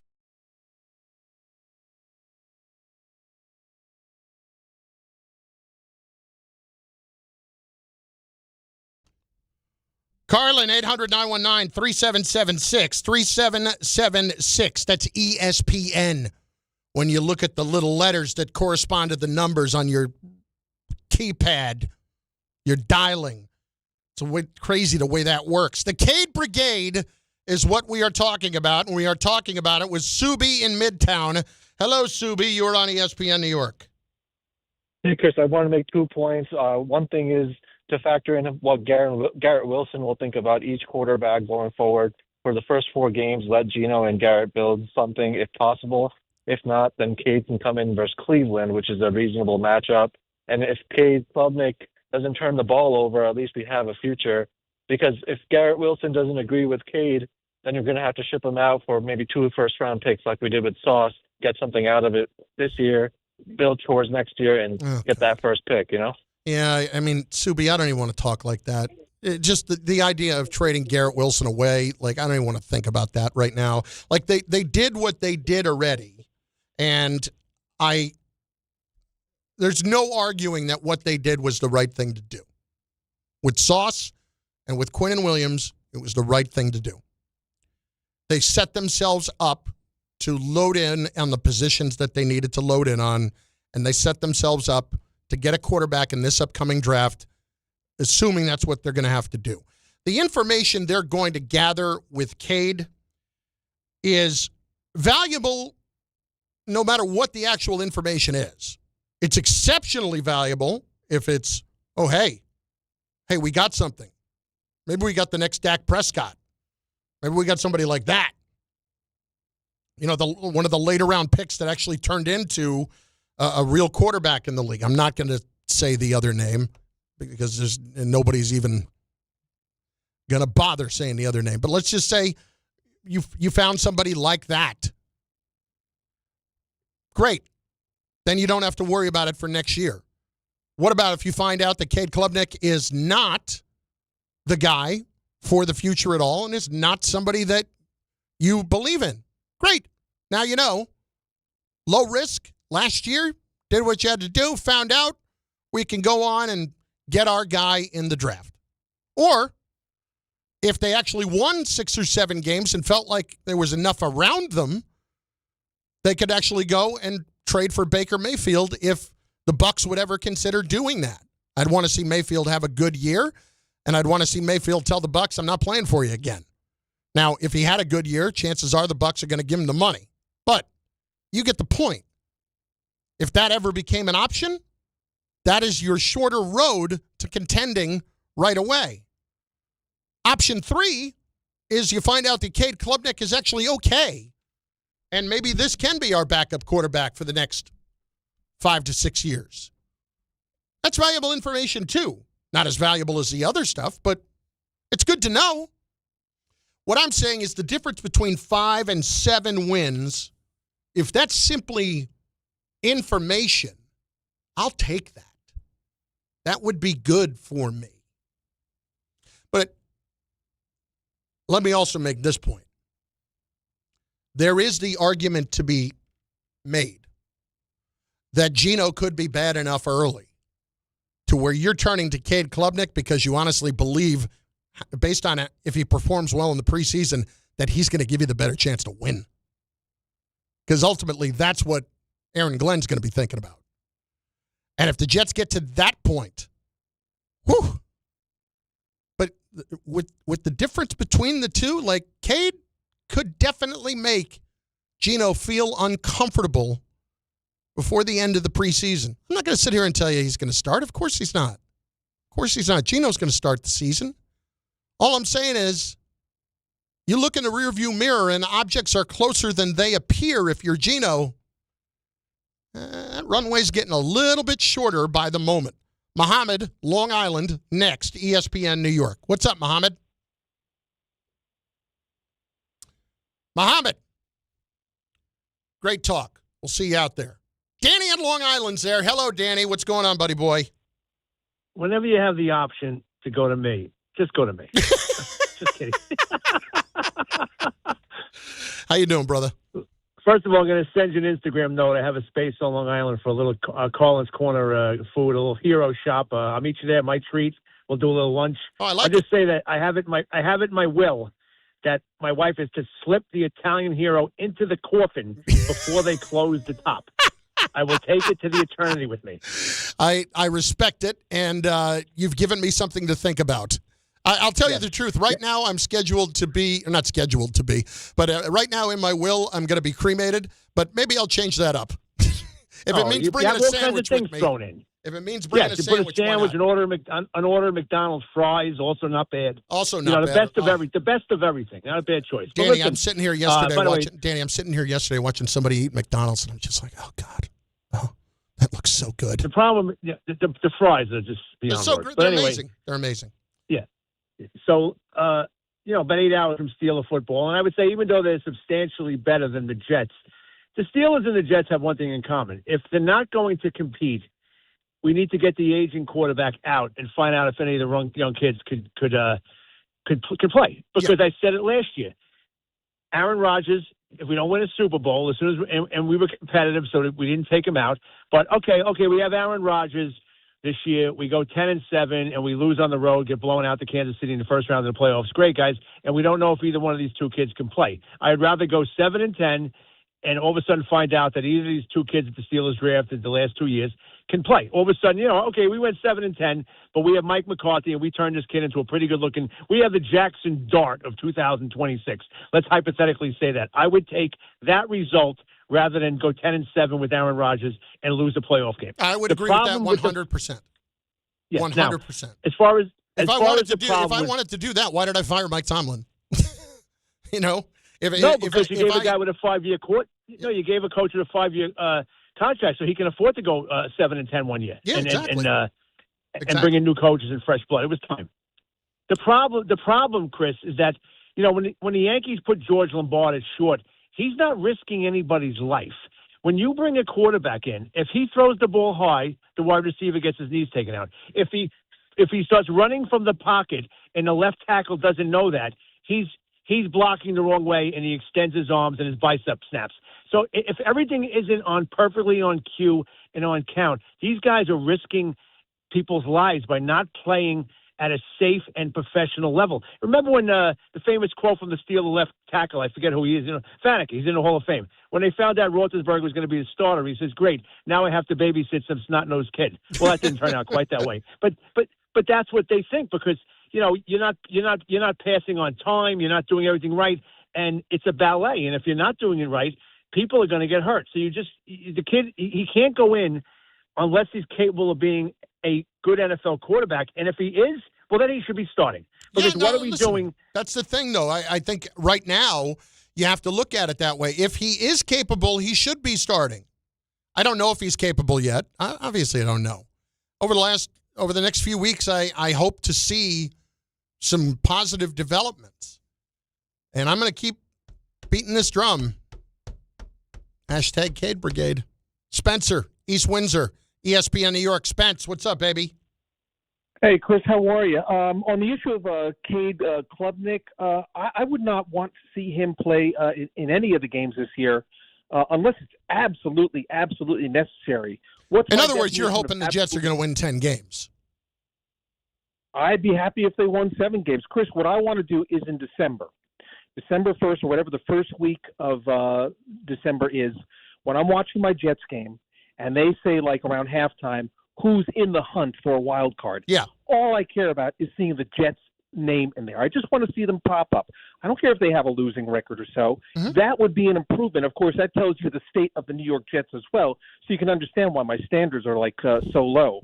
I wouldn't make too much of what happens in the preseason games because any competition that Cade Klubnik goes up against, they're going to be in the same boat as him. It's going to be a lot of guys that are looking for a spot, a lot of guys that the other teams are kind of, taking a look at to explore, to see if maybe they can get onto the main roster. So you have to, consider the competition that he's going up against with as well. With Geno Smith, I expect him to make those interceptions. And I expect him when he makes those interceptions, I'm going to groan, just like other Jets fans. But I also know that he's not going to be standing out there like a statue like Justin Fields. This is a guy that's going to throw the ball. And at least from what I hear right now, everything on the offensive line and his options, everything is going in the right direction. Fashionalu, he's gotten some weight, so he'll be a little bit stronger. I don't really have a lot of concerns about the Jet offensive line right now. I don't really have a whole lot of concerns about the rest of the weapons, other than the fact that we don't get to see Sadiq right now. That bothers me because he's going to be behind the 8 ball. But at the very least, they have Taylor as a young tight end as well, who was there last year, and Ruckert, who apparently made an amazing catch yesterday. I don't think that's any big deal, but I think Sadiq has a chance to be special. If the Jets are in a position like that, if the Jets win 7 games and Geno's playing all right, I'm good with all of that. Very good with all of that. Because what that will tell me is I can then raise the level of where I can be. Because if the Jets have won 7 games, all of those players around Geno have ascended, have reached a next level to what they're trying to do. And that says to me, Geno is not going to go out there and win games without a lot of help. And that lot of help will be the reason that they do that. And that's why I could then start to consider Baker Mayfield after next season. If that is something that ends up in an impasse in Tampa Bay, I'm going to be all over that. 800-919-3776, 800-919-ESPN. There is a story that I want you to read, and it is an amazing story that I read last night, and bizarre. And I'll tell you a little bit about it, and more of your calls, as many as I can get in moments on ESPN New York. There you were, surrounded by fans. Everybody remembers the game. Nobody remembers the guy coughing behind you. Till a few days later, at 2 a.m., you wake up with a fever and your throat's on fire. Now what? Urgent care? Closed. ER? Slammed. Telehealth? Maybe, but the pharmacy's closed. You needed a medical emergency kit. These aren't first aid kits. They contain essential prescriptions used for over 30 common conditions. Sinus and ear infection, UTIs, stomach bugs, traveler's diarrhea, and more on hand before you need them. Use your doctor-developed guidebook to select the right prescription or call their telemedicine doctor standing by. It's like an urgent care and drugstore at home. When you're sick, traveling, or stranded, you'll wish you'd ordered a medical emergency kit. Order online in minutes and it's shipped to your door. And save $45 with my promo code 880 at urgentcarekit.com/880. That's promo code 880 at urgentcarekit.com/880. This is Don, Hahn, and Rosenberg. I'm telling you right now, I'm buying stock in 96. I might be buying a jersey. This kid, Lombard, is not overhyped. This kid is exactly the goods. And it doesn't mean he's not going to have a bad game every now and then. There's a way people move and act and talk that tell you, oh, yeah, it's in him. Now it's a matter of sit back and let's watch it happen. Don, Hahn, and Rosenberg. Weekdays at 3 on ESPN New York and streaming live on YouTube. If you've been injured on a construction site, then you need a lawyer who knows New York's unique labor laws. At the Parisman Firm, they have decades of experience handling construction accident cases and a proven track record of delivering huge results. Their team has already recovered nearly $1 billion for hardworking New Yorkers. From scaffold accidents to slip and falls and equipment failures, they've got your back. Call the Parisman Firm now at 718-WORKERS. That's right, 718-WORKERS, because your case is their cause. Get the justice you deserve today. Hey, it's Alan Hahn. At Rings End, they're there to help realize your modern design visions. That's why they partner with Marvin. Engineered for big ideas, Marvin modern windows and doors deliver effortless elegance, expansive views, and industry-leading innovation, all in a modular system designed to meet the exacting principles of modern architecture. Experience Marvin Modern at a Rings End showroom today and create something stunning with them. Rings End is a certified Marvin installing retailer. Monkey Sports, built by players for players, is your one-stop shop for hockey, baseball, lacrosse, and more. Find top-name equipment and expert in-store services like sharpening, break-ins, and relacing. Shop in-store at Monkey Sports in Farmingdale or Woodbridge or online for all the top brands. Whatever your sports, Monkey Sports gets you game ready fast. Monkey Sports, where athletes shop. Individuals and businesses with tax problems, listen carefully. Do you feel like you're losing control of your finances? If you owe over $10,000 in back taxes or have unfiled tax returns, we can help you take back control. The IRS is the largest and most aggressive collection agency in the world, and they can seize your bank accounts, garnish your paycheck, close your business, and file criminal charges. Take control of your tax problem now by calling the experts at U.S. Tax Shield and take advantage of the Fresh Start program and new laws that may allow us to negotiate a settlement for the lowest amount possible. Our team of tax attorneys and enrolled agents can stop collections and get you protected so you can take control of your financial future. U.S. Tax Shield offers a price protection guaranteed quote to get you protected today. U.S. Tax Shield is A+ rated with the Better Business Bureau, so call now. 800-687-5192. That's 800-687-5192. U.S. Tax Shield. 800-687-5192. Congratulations, New York. The Knicks did it. Through battle after battle, they dominated to become this year's NBA champions. Day in and day out, the hard work paid off, and you were there every step of the way. Enjoy the crown. Own it, because this year is your year. A part of your legacy that will never be forgotten. So celebrate this moment, show your pride, and shop the largest selection of official NBA gear at NBAstore.com. A Fanatics experience.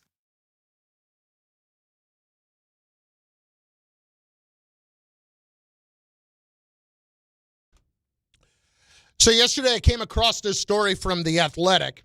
It's Carlin, ESPN New York YouTube channel.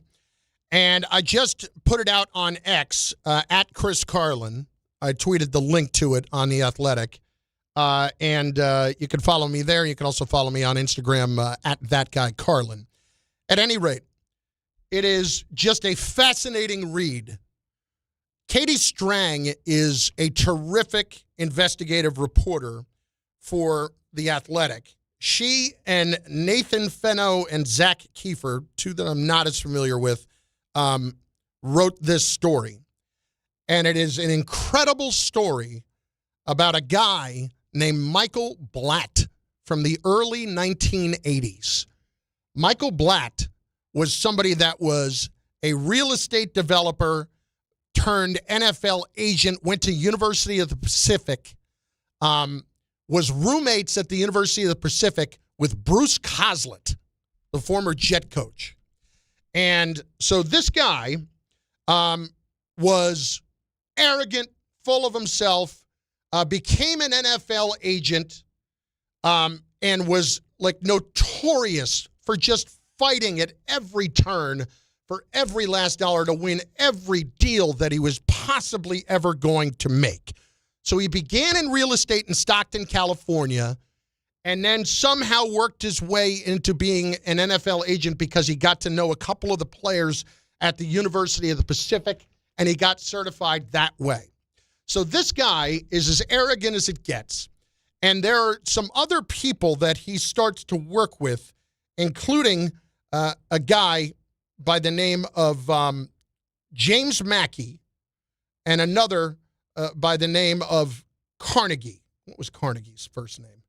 Anyway, I forgot the first name of Carnegie at the moment. But Carnegie is the important guy here because Carnegie works closely with this guy, Michael Blatt, on real estate deals, and they become friends, and Blatt has him managing some of his buildings, and basically gets to the point where Blatt then owns this real estate company, and Carnegie says he's screwing him out of money.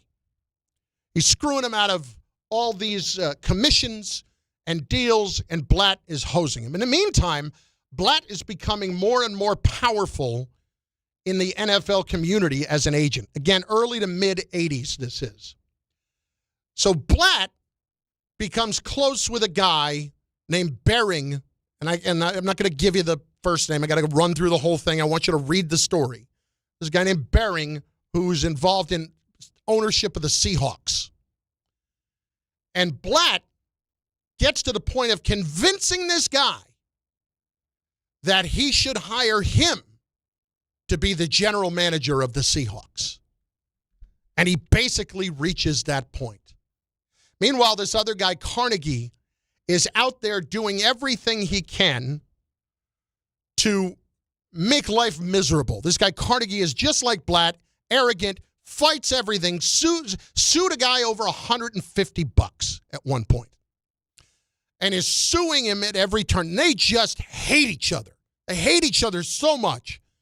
And so Carnegie gets wind that Blatt is trying to get this Seahawks job.